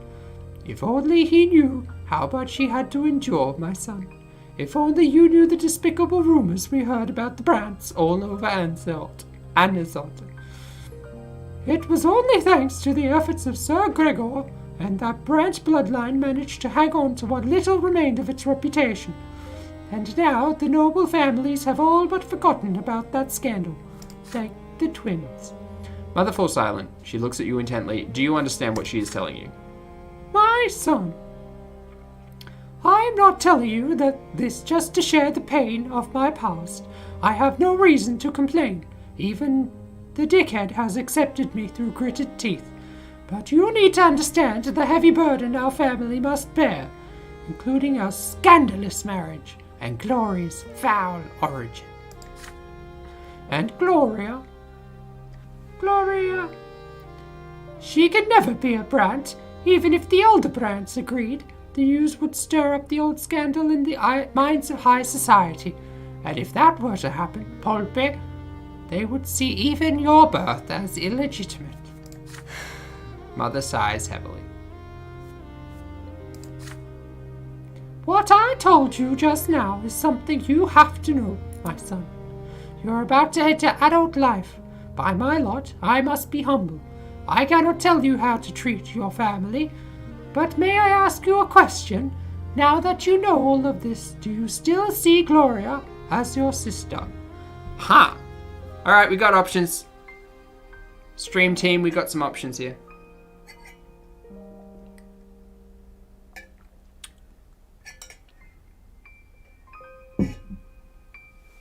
We could accept Gloria as our sister, regardless of her origins. We could distance ourselves from Gloria. It's good for the family, it's good for you. You will be more wary when dealing with Gloria. I feel like I should distance myself from Gloria. Because ultimately, it's all about family, right? It's a lot. It is a lot. I mean, it helps that this is an entirely fictional story, which is good. Fantasy settings, it's good. Evade the question. You don't want to disappoint Mother or Gloria, but you are not ready to promise anything. I will distance myself. I will distance.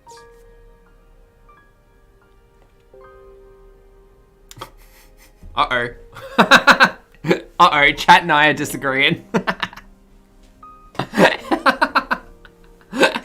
Everyone's like, please accept her. If you want to get ahead, you gotta cut ties. Lucy. 100%.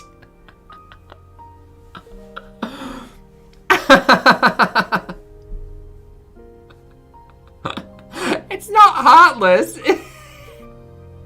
It's not heartless. It's just me trying to, like... It's not like... Okay, let me rephrase this all.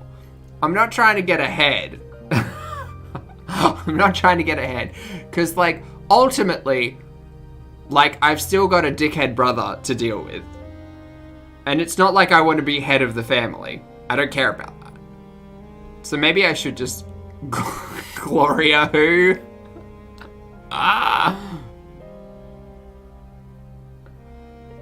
Evade the distance in case you need her later. Yeah, what happens if I need her later? Stepping on your sister to get.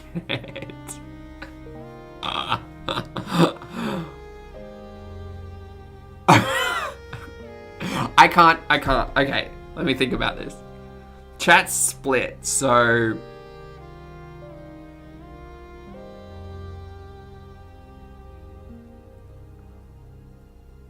I feel like I just want nothing to do with my family. I just want to go and, like, learn about the tree. That's what I want to do. Like, real Zach just wants to go learn about the mythical tree over there. He doesn't really care about this family drama.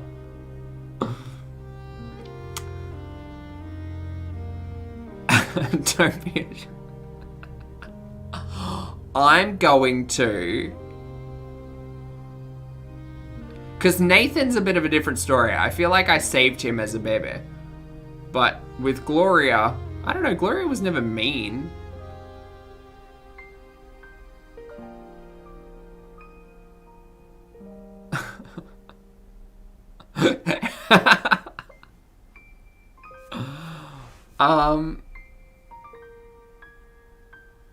I will, yeah, I'm being fine. We'll accept her as the sister. It's fine. It doesn't matter anyway. It's just my opinion on the bloody whatever. I mean, she still technically is my sister in that, like, we are brother and sister.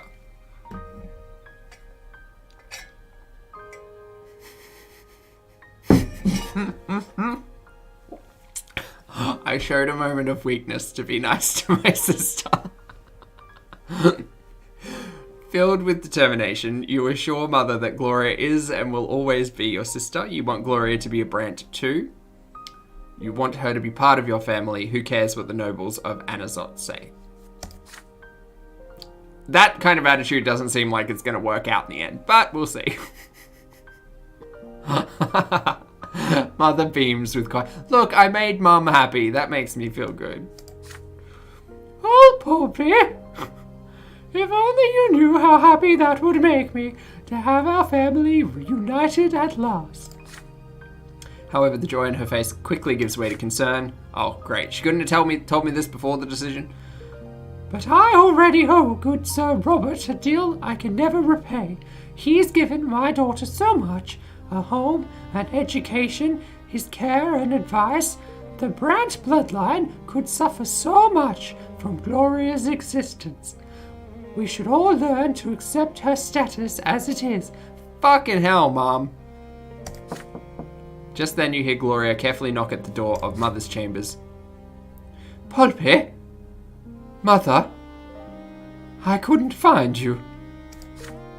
You happily greet your sister. Yes, she is your sister. No old secret can ever change that. Mother gives you and Gloria a kiss on the forehead and returns to her prayers. You and your sister walk downstairs together. Mother is alone by her bedside now, thanking the twins with a quiet prayer for the Brante family they have given her. You hope they can hear her. Look, hey, we got bonus points. It's great. It's fine. We like stats. Bonus stats are good.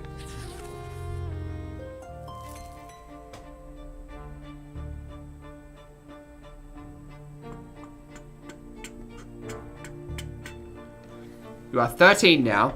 I am 13. Going on 17.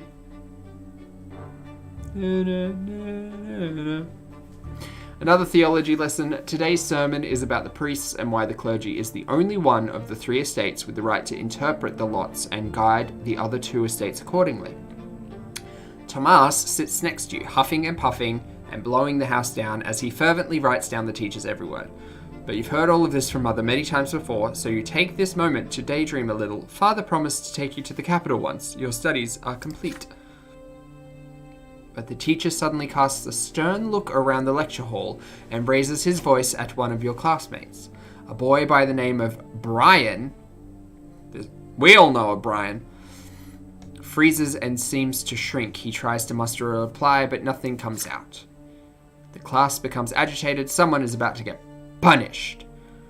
The teacher now looms over Brian. The boy's cheeks are flushed and his eyes are covered in tears. You all watch the teacher's iron-bound book as he raises it sharply, about to strike. Is this teacher about to hit a kid with a book? Brian shrieks and raises a hand in front of him. A sudden flash. The teacher screams and buries his face. Oh, it's a him. Okay. His face in his arms. His hair is ablaze and his skin is covered in horrible burns. It's magic. Magic. Real magic. Just like in the books about the Magra rebellion, the class freezes in shock. There is a dull thud as the iron-bound book falls to the floor.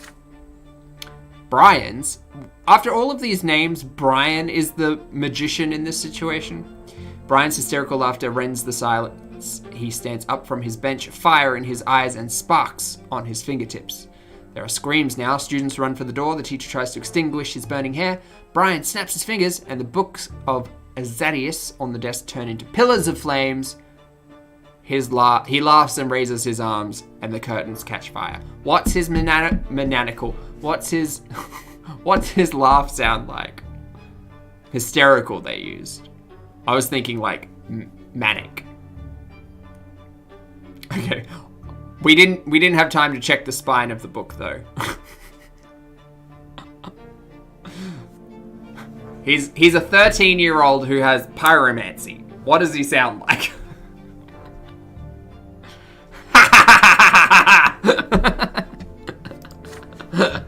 The screams grow louder as the fire howls. Brian's face is... I can't believe they signed off on Brian as this guy's name. It doesn't matter. Face is tense and violent. His mouth is spewing flames and his whole body is shaking with laughter. He steps towards the door. You and Tomas glance at each other.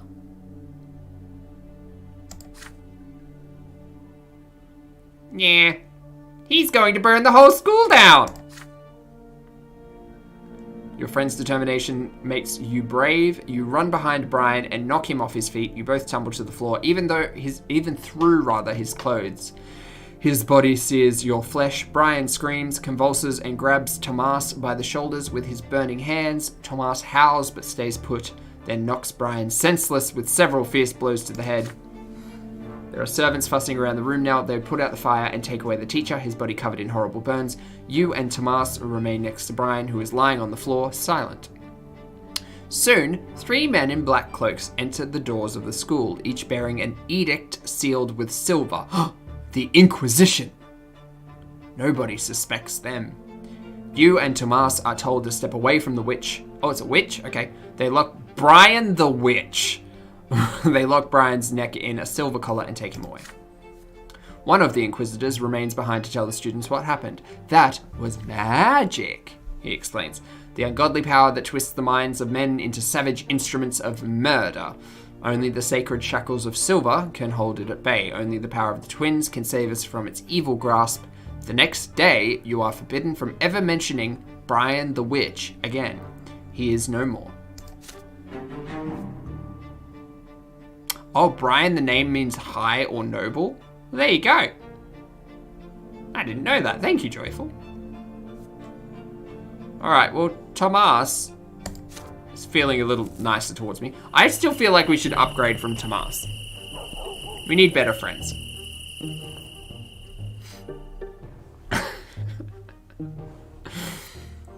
A great day looms ahead. 100 years ago, Uther Tempest. For some reason my mind was like, Uther? No, Uther Tempest was anointed to rule over the empire. Blessed by the twins themselves, the emperor's reign continues into its 2nd century. Celebrations in honor of the Tempest dynasty are held throughout the city, and the school is closed for 2 weeks. On one of these evenings, Father tells everyone that Dickhead is going to bring Stefan back home for the holiday. They say families should celebrate the day of anointment together. You could benefit from your elder brother's company. With his noble education, Stefan might be able to teach you how noblemen are supposed to act. Soon, Stefan arrives. He now handles himself differently. When it comes to ordering servants around and ignoring Gloria, he is still Dickhead's double, but he is more grown up now and far less haughty. It's a dark winter evening. A damp, cold wind sweeps through the city of the barren lands of Magra. You and Stefan are sitting in the library. He is telling you all about Eternia. It's not Eternia, it's Eterna, capital of the empire. It's full of so many wonders: the Imperial Palace, the enormous Temple of the Twins, the Military Academy, the Imperial College. You have read so much about these places, yet he's seen them, words, firsthand. Nathan enters the library. He looks concerned. Well, No. I haven't done Nathan's voice in a minute. Hold on. well. I can't. No. This. How do you say can't with that inflection? I looked everywhere. Everywhere. She is not in the attic. She is not in the sitting room. She is not in the kitchen. I heard she wanted to sneak off to the ruins of Shah Milanidas' palace. That's a tongue tie even without the accent. She could be lost in there. It's not specifically French. Nathan has been Maggie Simpson's voice for a hot minute. It's so bad. Oh, goodness. Again, you know I like a challenge, so why not be challenged? You and Stefan exchange looks. Milanidas. I still can't pronounce that word properly. The rebellious Duke, the ruins of his palace are a dangerous place. Some children claim his tainted magic still lingers there, which means you absolutely have to make your way there and back again to prove you are not afraid of the long-dead witch. Your brother tells you to wait. He leaves and soon returns with his sword in his sheath. Oh yeah. Get ready, Pulpy. We're going to rescue Gloria. She must have gone to the ruins in search of inspiration for another one of her little rhymes. His accent is getting thicker as he grows up. The two of you instruct Nathan to tell your parents you've gone for a walk in the square. You and your elder brother head outside. You're confused by Stefan's actions. He refuses to treat Gloria like a human being, so why is he still so determined to rescue her? Stefan notices your expression. Oh yeah. Are you wondering why I care about Gloria all of a sudden? I can't act in any other way, can I? The law of honor compels me to protect me family. Gloria will never be a Brant, but father still took her into our house. I must respect his seniority and defend Gloria like she is one of our own. You are a Brant too, noble or not, which meant it is my duty to aid you.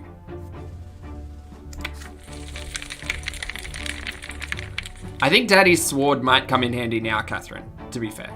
We're going into a magic ruin. And I think I did take Daddy's sword. I think I did. Ruins of Milanidas. My tongue doesn't like that word. Says Everyone in the chat, try and pronounce that word. Milanidas' palace.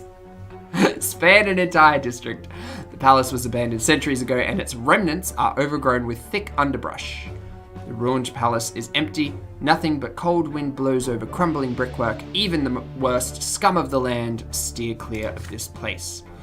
You make your way through the ruins until you spot scattered sheets of paper covered in writing. Your sister's writing. Milanidas'. Nope. I don't see it. You hear loud laughter coming from behind a dilapidated stone wall nearby. You pull yourself up to peer over it. Gloria is lying on the ground, face down, twitching and sobbing. A gaggle of drunken thugs surround her, cackling and swinging their arms about. Heavy themes in this game, everyone. Heavy themes. You hear their shouts. Look at that lass sitting there rhyming words together. She thinks she's noble. But don't you worry, you low-born tart. We're gonna teach you your place. Let's kill them all. One of the louts spits at Gloria as she lies there. Oh yeah. Get away from her this instant, you bastards, or I'll spill your guts. They respond with mocking laughter. Stefan draws his sword. So now we've got Daddy's sword and Stefan's sword. Very good. The street thugs recoil, there we go, in fear, but they soon notice that he is only one armed man against many. They start reaching out for sticks and stones. Stay by my side! Don't let them flank me! Stefan's hand shakes, but he looks ready for the battle. He is outnumbered for a moment. You hesitate. Perhaps it might be better to run for the nearby district and call for guards. The young thugs are already armed with makeshift weapons. They start approaching you and Stefan cautiously. I want to charge them. Oh yeah, there's a magic tree.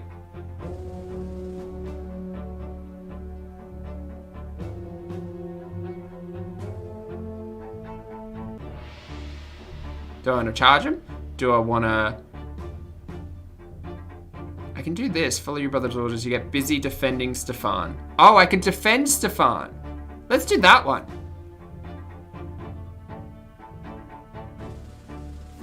I could charge. I feel like in this instance though, chat, I know we're getting very excited. I feel like if I charge, I'm going to end up dead for the second time. And I'm not even finished with Adolescence yet. So... yes, for the Alliance. I think we should follow my brother's order. Because if we can be nice to the brother and then, like, get rid of him somehow, or convince him to accept Gloria, then we can just be one big happy family. That's the goal. The goal is one big happy family. I think we should follow his orders.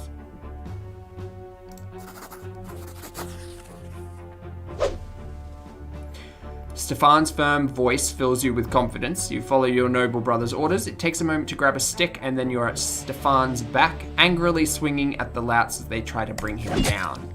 One of the louts lunges at your brother with a stone, but you hit him with the stick and he falls down right at Stefan's feet. His sword flashes, the blade sinks deep into the young man's stomach. Oh shit, alright. He wheezes, blood starts spurting to the ground, pouring to the ground rather. The thugs freeze. Stefan pulls the sword out, his face an inscrutable mask, and returns to his fighting stance. You are stunned to see Stefan take another man's life so easily and effortlessly, like picking his own teeth. The thugs look like they're about to flee. There is rage and confusion on their faces. They never expected the young nobleman to use that sword. Stefan scoffs at them. Oh yeah. Lowborn scum! That's all you are. This is the only language you understand. Good job, brother. Gloria, get up. We're going home. He turns to glance at your sister, giving the enraged thugs just enough time to rush you. You get separated from Stefan. Wait, how did this happen? Your back is against the wall now. They hit you hard in the stomach, then the face, then the side of the head, then your mind slips away. Did I end up dead a second time? Son of a bitch. When the darkness disperses, you find yourself lying in your bed. Stefan is on the armchair next to you reading a book. He is alive, with left arm in a sling and a black eye, but still alive. Your head is spinning and you feel nauseous. You try your best to sit up. Stefan looks up from the book. Don't try to get up. You've lost a lot of blood. I suppose there was a few thugs too many for a single warrior, even with good backup. Now I'm impressed. We fought like an army. The noble orders, the commoner obeys, all according to our lots. We defend the family's honor together, you know, brother. The nobleman's lot is also a great burden the few of us are able to bear. It takes courage, not to fight everything you see, but to do your duty. Yeah, right. Each and every decision a nobleman makes becomes a part of his family's legacy, glowing in the blood tide forever. There's a lot of lore in this game. Concussion. I think about it often. A noble mustn't act weak. A noble mustn't suffer like people of the lowborn lot. A noble must rule over them wisely. A noble must ensure that they have work to do. It's not merely your own lot you have to look after. You have to ensure that 1,000 others can live by their lot as well. And there are so many more matters to take care of. Honor, dignity, tradition. It's tough, but it's what it takes to be a nobleman. Do you understand what I'm talking about? There is approval in your brother's eyes for the first time in a long while.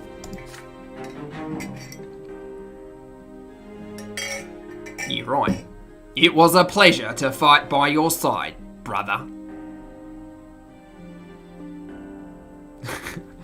Dean, I agree. If only these conversations were shorter. This may not take so much time. They are definitely not concise in what they're trying to say. At all.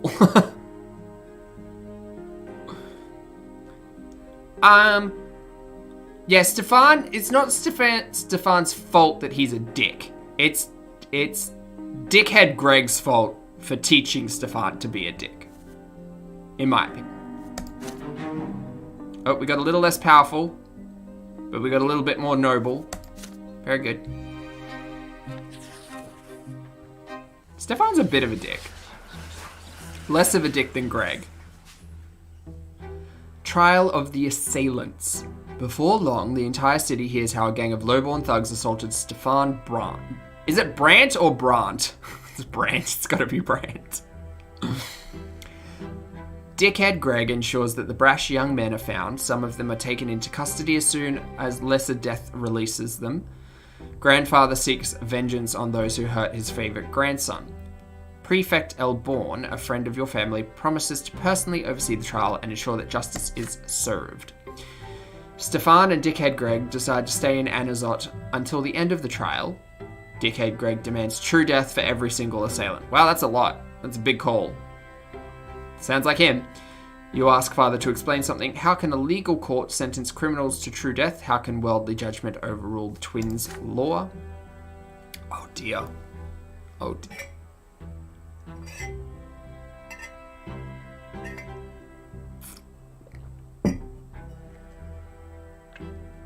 Ha. Your words are true, my son. Their law is second to none, yet the twin gods also make the empire and all its way. The court of law exists to execute the laws of heaven here in the world. Should the court of law sentence a person to death, the law high above will always enforce it, and so every execution brings true death. The commoners who assaulted Stefan, a born nobleman, have committed a grave offense. There is no doubt about that. And yet, according to the Emperor's decree, even commoners have the right to defend themselves when they are about to face true death. This means that all of us will have to appear at the trial and testify before the court. Evening comes. Gloria visits the room. She looks crestfallen and her fingers keep reaching for her long hair. You put away your school books and ask what is bothering her. The trial is tomorrow. I thought I was going to appear there too as an eyewitness. After all, this whole mess started because of me. But Sir Robert isn't even going to mention that I was there. Can you imagine? It says it would ruin the case. Why am I always in the way? Nobody ever mentions me. Nobody has listened to me. It's like I don't even exist. And I thought Stefan standing up for me would finally mean something. Maybe I'll become part of the family. But no, everything is back as usual now. I do feel for Gloria. I do. This is why I wanted to keep friends with her. Gloria tries her best to hold back the tears. You do your best to comfort her. Father just needs to keep the family out of trouble. If Sir Robert believes the only thing I bring is trouble, why did he took me into the house at all? Why did he took me? Why? Spell check, please. If Sir Robert believes that I only bring trouble, why did he took me into the house at all? Right? It's take, right? Look, I'm one to talk. I'm one to talk. But it should be take, right? Help! Chat, I need help. Why did he take me into the house at all? Gloria runs away. You return to your books, but you can't help but get lost in thought. What if they told the court you weren't there either? How would you feel then? I mean, fine. I'm pretty sure the court is just not wanting to hear about the lowborn stuff. I think that's all it is. There is a knock at the door. It is Father. He closes the door behind him and sits next to you. There is an exhausted look about him. He's exhausted. Fuck. Soon you will be testifying before the court tomorrow. No, son. Damn it, see? Please remember that I'm only what I'm about to tell you. Gloria wasn't at the ruins at all. You went there with your brother to inspect this historic site. The lowborn men insulted Stefan first, then attacked him. Stefan had managed to deal with the assailants on his own by the time the guards intervened. Gloria will cast suspicion on the case. If we mention her very existence to the court, the reputation of the family will suffer. The dickhead will never forgive me if that happened. Do not let me down. We are all counting on you.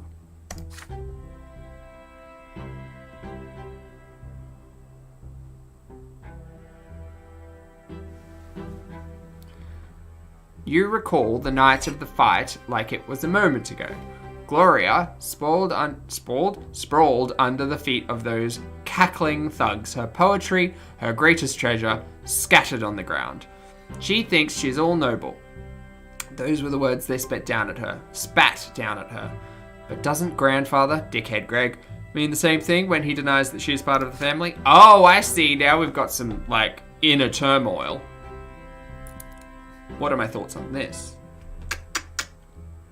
But if you do what Father tells you, the trial will end quickly. Those commoners will face true death for assaulting a noble. If you mention Gloria, things will get complicated and you cannot predict how the trial will end. Which is more important to you? What is right and what is not? What is right and what is not?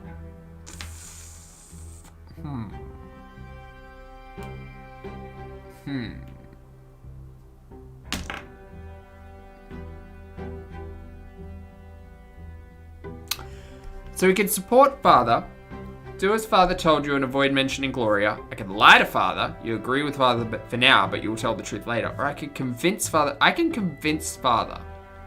I do have a good relationship with Father. You are determined to change Father's opinion and make sure Gloria gets the fair treatment she deserves. She's not the one on trial though.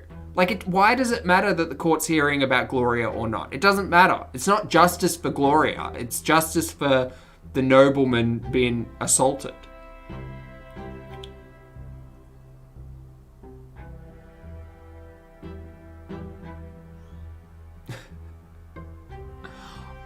Okay, I'm seeing a lot of convince. I understand.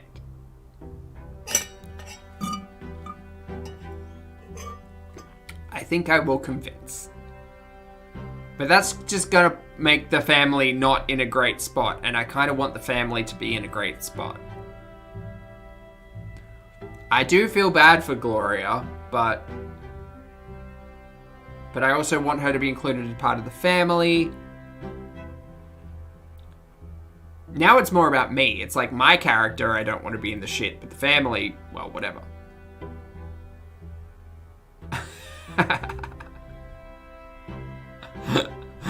Look, now we're seeing support in the chat. I think we should support Father. I'm gonna support Father. I'm sorry, Gloria.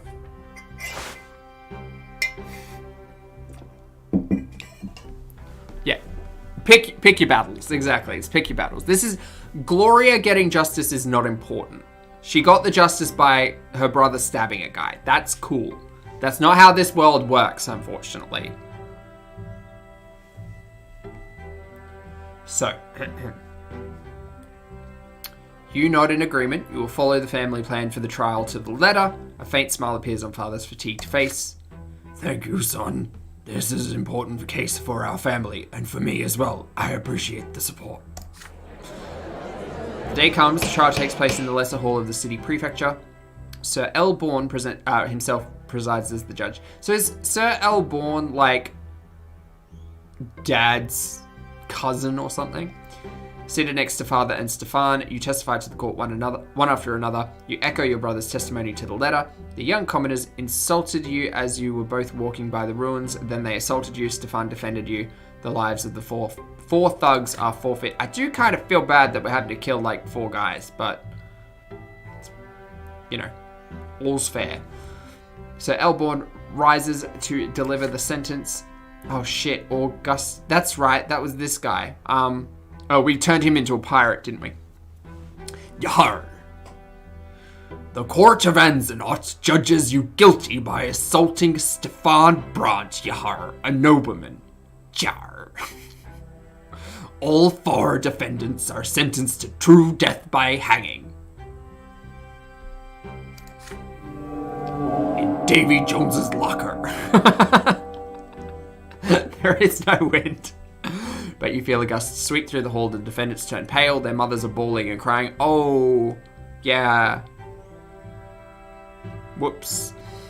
Everybody in the court feels the dreadful power of the law, and it is stern and just. The very power has been invoked by this sentence, and by that very sentence, the lives of the 4 young men are literally forfeit for all eternity. The gallows await. Oh. Alright. Stefan and the dickhead stand in the front row. The wood creaks, the trapdoors open under the young men's feet. They dangle in the air, wheezing and reaching out for support with their feet. In their final moments, Father lets out an inaudible sigh of relief. At least it wasn't a laugh. It is all over for now. See, look, Gloria got her justice. When Gloria comes back home the day after, she refuses to eat dinner and locks herself in the room. Oh. Before she leaves, however, you notice a scratch on her face and her hair is disheveled. You go to her room and knock at the door, but she will not open. Then she finally replies she has already gone to bed and you should leave. Wait, what? Why did she have a scratch on her face? Did you do the right thing during the trial? Your sister is still being bullied. No one knows she has a family to defend her, and Gloria does not want to be defended now. Wait, what? Those 4 commoners saw no mercy. Their lives ended for assaulting a nobleman. What do you seek to prove with this, and to whom? Was it worth it in the end? Why is this game reading me all of a sudden? I'm the one making the decisions here, game. Thank you.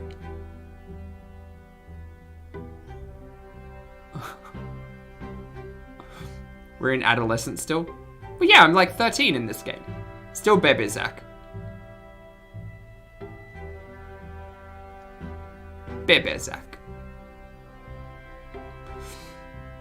Alright. Well, Dad, see, look, like, she's still grateful. She's not that pressed about it. It'll be fine. It wouldn't even matter, even if they knew who Gloria was, it wouldn't matter, because she's not technically a noble person. Technically.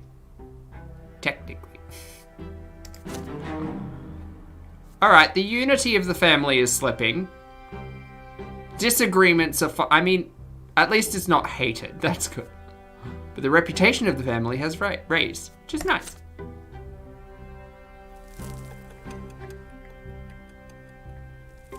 We are now 14.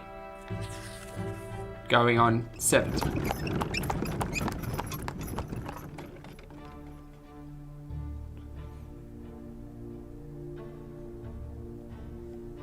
Stefan leaves soon after the trial alone. Dickhead Greg does not go with him. For the first time in a long while, he lingers in the house for more than a fortnight.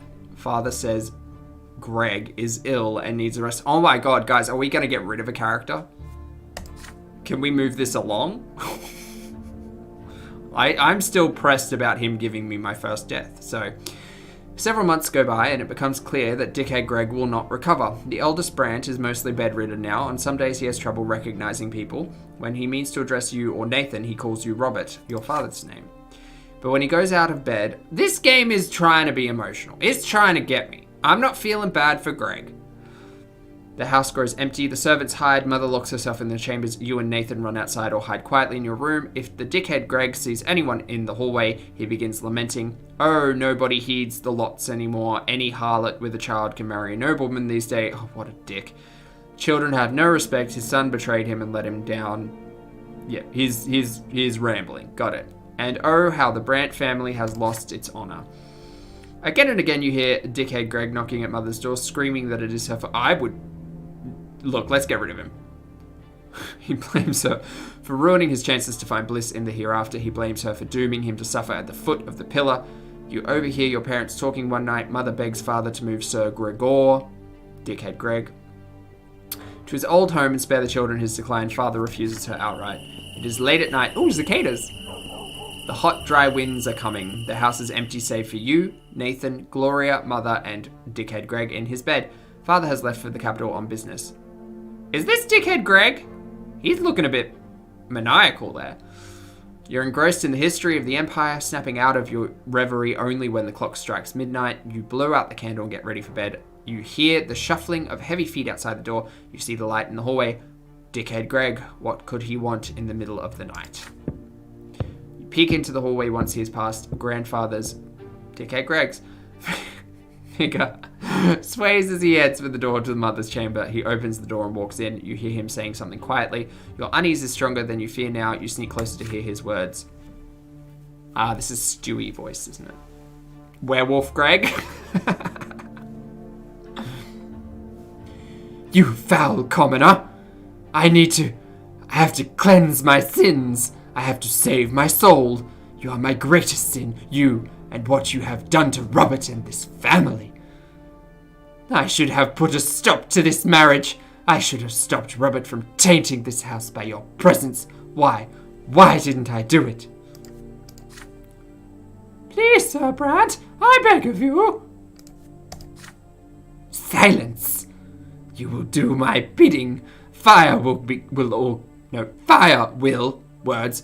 cleanse all lowborn filth from this place. Fire and flame will free Robert from this disgrace. This is for my son's sake, for my sake.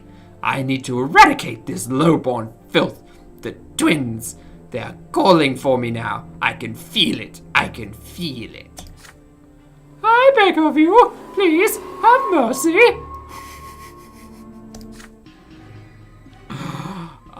Now I'm thinking like I need a Piglet or a Tigger or an Eeyore voice. I need to listen to these shows. Mother begins to cry. You run into the room, unable to stay out of it any longer. Grandfather's gaunt figure looms over Mother's bed, a lit oil lamp in his hand. Mother is sprawling out of bed, crying. Please, just let me warn the children. I beg of you, Sir Dickhead. Your steps are loud enough to be heard. Grandfather turns to look at you. Stay out of this, Pulpy. Be useful for once. Worldly matters concern me no longer. I see my sins now, and a sinner I am. A sinner. The twins, they forgive me. He's gone mad. They will judge me by the pillar. I must do something. I don't want to suffer for all eternity. Go away. Mother is crying. Grandfather is still looming over the bed, driven to madness. His hand shakes as it clutches the oil lamp. His eyes shine in the dark. He truly believes this has to be done. You are suddenly torn. What if he is right? What if that is the only way for his soul to find salvation? Baby Pulpy is going through a lot. There is no going back now. You have but a moment to act. Chat? Help me out. Run away to rescue Nathan and Gloria. You run away to wake up your siblings and rescue them for what is to come. I could stop Grandfather. I'd lose all of my willpower and have a really shitty relationship with him. Or I could let it all happen as Grandfather wishes. I feel like... I don't know if I could stop him though. I'm a 14-year-old kid and he's like he's a granddad. I feel like stopping him though. I know he's going to die regardless, but I feel like stopping him is going to cause a lot of fuss. That's all. That's all. I know we like Mum's voice. I know. Revenge! Oh yeah, a revenge killing. Of course, Lottie. Let's stop him. Let's try to get him. Lily. You look at dickhead Greg defiantly and step towards him. He stares you down with rage and throws the oil lamp on the floor. Son of a bitch. It's the oldest trick in the book. You manage to catch it, but just barely. Several drops of hot oil hit the rug, not enough to start the fire. The lamp's glass is blistering hot. It burns your hand, but you still hold onto it safely. You low-born scum! You've ruined everything! You're every bit like your mother. You! Enraged, he takes a swing and you squeeze your eyes shut, but he does not hit you. Instead, there is a deep exhalation. You peek at him with one eye just in time to see him collapse. Oh, okay. All his strength fades away. His chest is heaving, his face a grimace of contempt. Another heavy exhalation. The contempt is gone. There is only fear now. Grandfather's eyes wide, almost in surprise. He exhales. His eyes grow dim. Mother is there, whispering a prayer. She is shaking violently. You put the oil lamp gently on the bedside table and call for the servants. They carry the body away. Does not disappear. True death has found him. Oh well. He will never return. You spent the rest of the night with Mother in the sitting room. She will not let go of your hand. For many, many nights afterwards, she keeps seeing Grandfather's shadow out of the corner of her eye. Father returns from a turn the morning after. He is unusually composed as he arranges for the funeral. The house becomes quiet, not the looming heavy sort of quiet of the past few months, but the calm relief you all feel now that the crazed old man is no more. At last, Dickhead Greg, the family's patriarch, has departed for the hereafter. Well, I mean, good that my relationship with Dickhead Greg is down here, because he's dead anyway, so it's fine. Can we start singing the Beetlejuice Dead Mum song, but input Dead Greg instead of Dead Mum? Dead Greg. Alright, well, we got some bonuses here. My willpower's dropped a little bit, but I've got like, I consider willpower like action points. I've got like 1 action point left. Because they seem to go up and down in increments of 5, so. Grandfather's demise. Your grandfather, Sir Gregor Brante, left this world forever to meet the twin gods. Bye!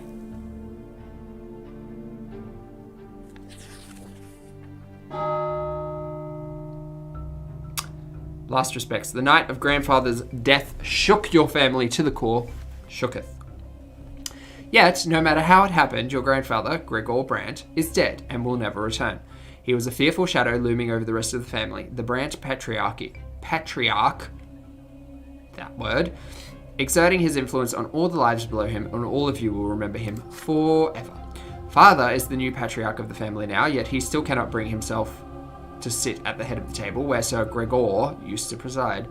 Stefan locks himself away in grandfather's bedroom every day. He will not talk to anyone. Gloria and Nathan still jump at every sound that so much as resembles the knocking of his walking stick. Mother spends all day in prayer at the temple. And yet the house has become calm and quiet with his passing. But there is one more thing that must be done. The final farewell. It weighs heavily upon your soul. The day comes to pay your final respects. Father goes to the tomb alone, save for Stefan, Nathan, and you. Mother and Gloria stay at home. Only nobles, or those who may become nobles, may join the ritual.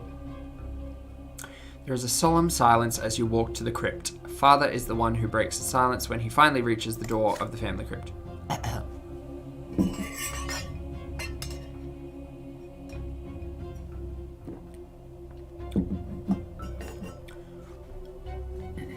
Your father built this crypt, and now he will be the first Brante to remain here in body forever, the first ever noble in our family.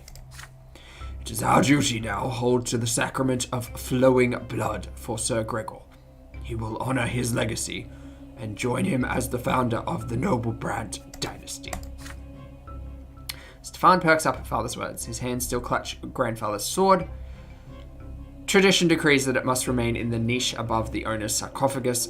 Nathan, on the other hand, looks even more frightened. Stairs carved of white stone lead you downwards. Deep in the gloom of the crypt, atop a pedestal, you see the sarcophagus that holds a grandfather's body.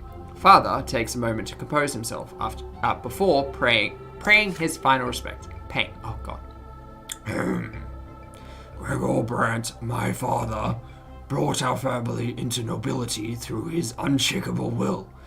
He was a judge and a loyal servant to the Empire. He lived his life as if he had been born a noble, and he never strayed from the path he had chosen. He sought to make the Brante family ennobled by the sword, so that our children's children might be of noble birth. The twins know I abide by my father's word all my life, even if I could not obey him every time. Father lets off a bitter chuckle as he says this. Stefan glares at Father, then turns to glare at Nathan. At you. After all, the two of you were born on Father's shameful decision to marry a commoner. Stefan needs to fucking get over it. All of you remember his disastrous passing. He did not die the true death he deserves. Yet we all must know that he fought for the future he believed in, to the very end, and he would be proud to see his family bid him farewell with this sacrament of nobility. Stefan still glares at Father sullenly. His fingers remain clutched around Grandfather's sword. Nathan barely pays attention to the words. He looks around with unease, his arms folded across his chest. Father reaches into his jacket and pulls out a slender dagger, thin and sharp. He takes off his gloves. Pardon me.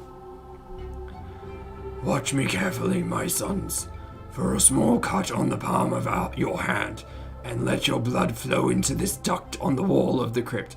Unhygienic. It will join your grandfather's blood here and flow forever. Then ancestor and progeny will become as one. We shall enter our family's blood tide and receive grandfather's final blessing, for his blood flows through first in your blood tide. He will respond to you. You are part of him, and he is part of you.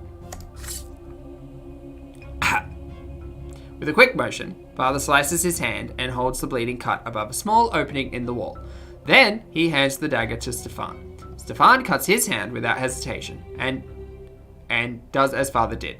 You receive the dagger next. The dagger's handle feels warm. You hesitate for a moment as you look at the palm of your hand. If you participate in this ritual, you will enter the Brante blood tide. You, a lowborn child, a child who is still a commoner. Are you ready to claim a legacy as a descendant of the nobleman, dickhead?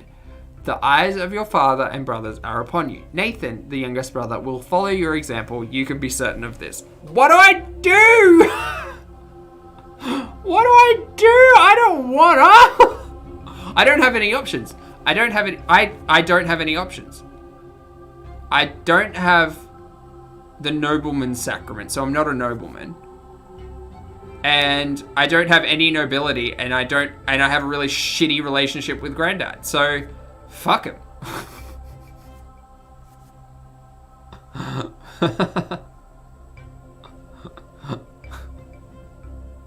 I'm gonna get hepatitis is definitely a thing that I would be concerned about in this ritual. Also, why does everyone, like, when they need to do a blood ritual, why is it always the hand? Like, why isn't it like the forearm, somewhere that doesn't have like a whole heap of nerves and like shit that can go wrong in it? Like, just give yourself a little nick on the arm, not like the most dexterous and intricate like part of the body that you use, I guess, in extremities. I don't know. Anyway, give the dagger back. Fuck it. Fuck Granddad. He's a dickhead. You return the dagger to Father and say you cannot participate. I cannot participate because I'm not a noble. Because I didn't follow that storyline. Because I was like, I want to go learn about the mystic shit. You're a commoner and your back bears the mark of the lash. Grandfather would never have let you honor his name as a nobleman. Nathan nods in agreement. You do not deserve this honor. Father furrows his brow and shakes his head. Stefan, help me close the lid of the sarcophagus and remember to ask for Grandfather for his blessing. And as for you two, it seems you weren't ready to walk the nobleman's path after all. You're right, son. Your grandfather would never have allowed it. Yeah, because he was a dickhead. Later, the sarcophagus falls into place with a heavy resonant thud. Then suddenly, you all freeze as each of you hears your late grandfather speak to you. His voice is loud as it rings in the depth of the crypt, yet he speaks to each of you separately.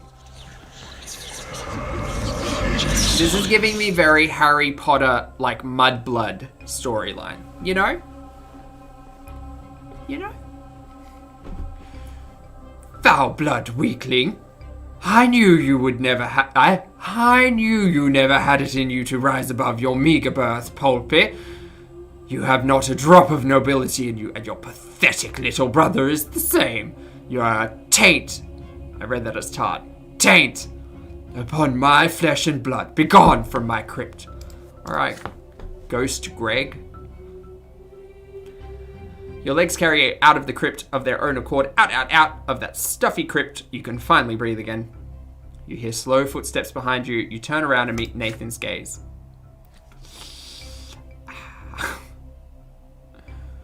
You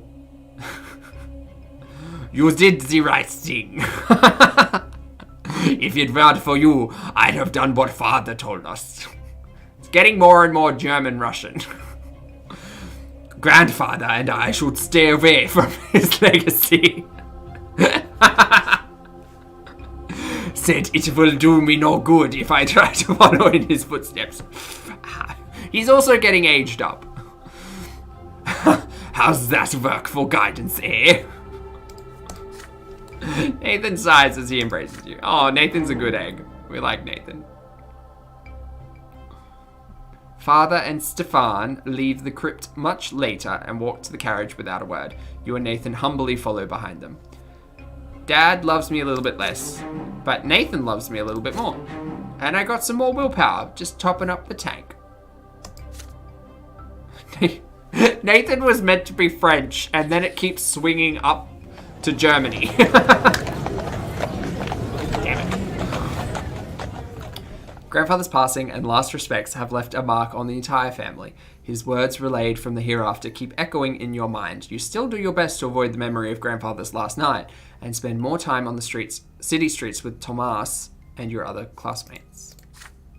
The road by the house reminds you of another clash with death. Sometimes, as you walk along the road, you recall Sofia, the beautiful girl with the wonderful eyes and the terrifying thundering hooves. She's still alive. She came back. It's fine.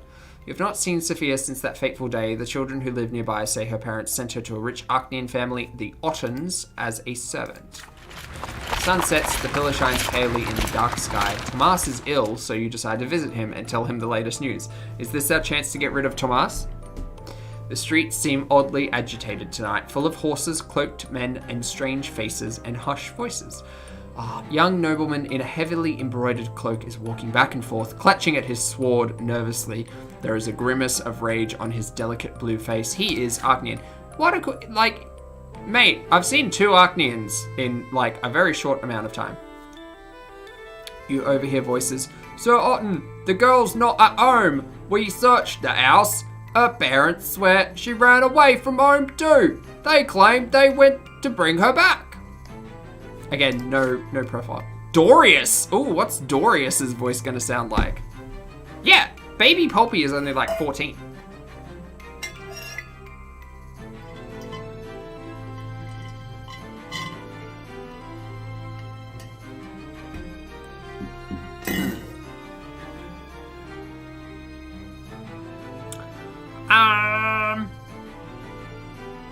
Is that the voice? No, I think we need to give him a serious voice. We can give him close to Granddad's voice. Just do whatever it takes. Turn this loathsome district upside down if you must, but bring my servant back to me. She's here. Just some common, angry British dude. Sofia ran away from an Arcnian? How could this be? There is only one place on the entire street where a person could hide, the abandoned Moral House, 4 houses away from yours. You head there, doing your best not to attract attention. The lopsided house, built of yellow brick, has been abandoned for 20 years or so. Ooh, yellow brick house? That's fun. You remember playing there as a boy? Did that just mean sandstone? I think that just means sandstone. You glimpse a figure inside even before you enter. A pair of eyes glimmer in the dark. You would recognize them even after another 4 years. Sofia has grown up. She's almost an adult now, and her face is full of tears. She's not the easygoing girl next door that you remember. She finally recognizes you. I tried to do Miss Piggy's voice for Sofia, and that failed miserably.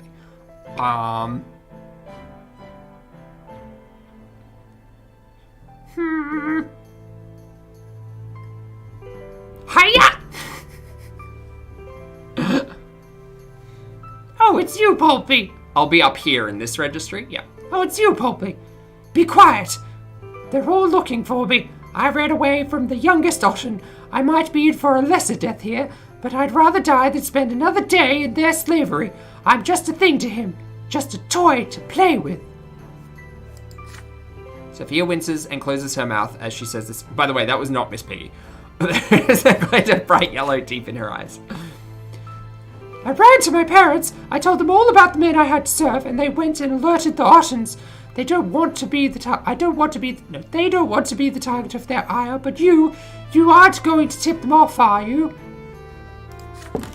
Barking and shouting are getting closer. Sofia's voice grows quiet. She runs off to the darkest corner of the house before you can answer. One of the Otten servants is so close you can hear the cloak swishing against the ground. He notices something and calls for the others. There are more voices around now. They approach the house from the yard and surround it. One of them seems particularly snappy, annoyed, and impatient. You have already heard that voice today. If you're in there, girl, you'd be wise to come out and quit wasting my time. All will be forgiven, and you will go back where you were. You know it, and if you don't, I'll drag you out by the hair. The hilt of the young Arknian sword bashes at the door. He's about to lose his patience for good. Sofia hugs the wall in the dark, trying to stay still. She glances at you. What will you do? Your heart is racing. Can you act against the Arknian orders? Do you have the gall to defy the mighty nobleman?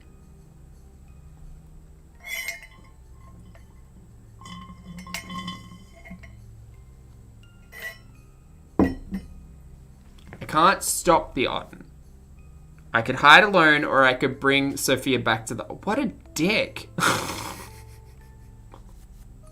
Sorry, Sofia. I'm not a big fan of yours, so either I'll hide by myself and watch it happen, or I'll bring Sofia back to the Otten. I don't know. Yeah, save myself. My instant reaction was like, bye. Bye. I'm gonna hide alone. Sorry, Sofia. You swiftly turn away from Sofia's desperate gaze and flee to So far, I've let her get run over by horses and left her to hide by herself. Whoops. Painted sigh reaches her ears. I'm sorry. I knew it. I knew it. You do not respond. You need to hide. The door, front door, slams open. Heavy footsteps echo in the entrance. The irate Arknian strides right past your hiding place, paying you no heed whatsoever. Where are you, you little tramp? There's no hiding from me. Shadowy figure streaks past you. Sofia, a high-pitched, furious scream slices through the silence. A blinding golden flash explodes in front of you. Magic! A sudden cascade of sparks burning through the darkness. As you blink, stunned, Otten's tall figure freezes and suddenly collapses. The golden sparks are still dancing before your eyes. A sudden pain seems to rupture your skull from the inside. Through the light and the pain, you barely catch a glimpse of Sofia as she dashes past the prone Arknian and runs out the door. It takes Otten a few moments to regain his senses. He gets up with a curse and runs after Sofia. She's a witch too, eh? That was a little bit more like dockside. Get her now! You hear men running, shouting, barking orders on the other side of the wall. You lie there on a pile of old bricks, rubbing your eyes. I want to be a witch. I want the magics.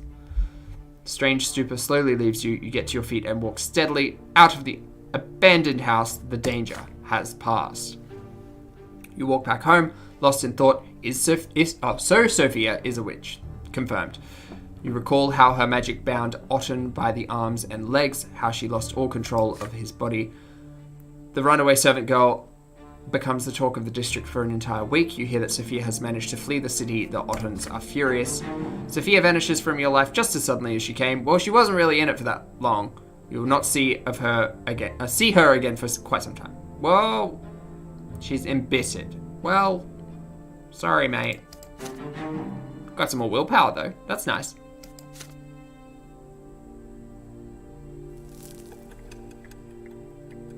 $15 years. Alright, before we get started on this one, I'm actually going to call it there. Calling it there. Go back to a full cam moment. Get rid of this one. There we go. It's gone. It's gone. That was 2 hours and 40 minutes of me talking. My voice. My poor voice.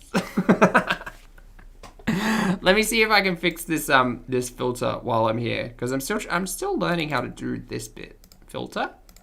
No. Hey, we're back! We're back to modern day. Look at that. That was fun. I really like this game. It's got a lot of like heavy themes to it. Now I feel like I'm making it harder by trying to voice everything, but ultimately that's half the fun. So so I'm packing it in. I'm packing it in for today. I don't have any other plans to stream today, so yeah. I'm gonna go organize something to eat, go chill for a bit, enjoy my day off, and then back to work tomorrow morning. So thank you all so much for being here. I very much appreciate it. And I'll see you guys in the next live stream and or video game. Or video. Bye!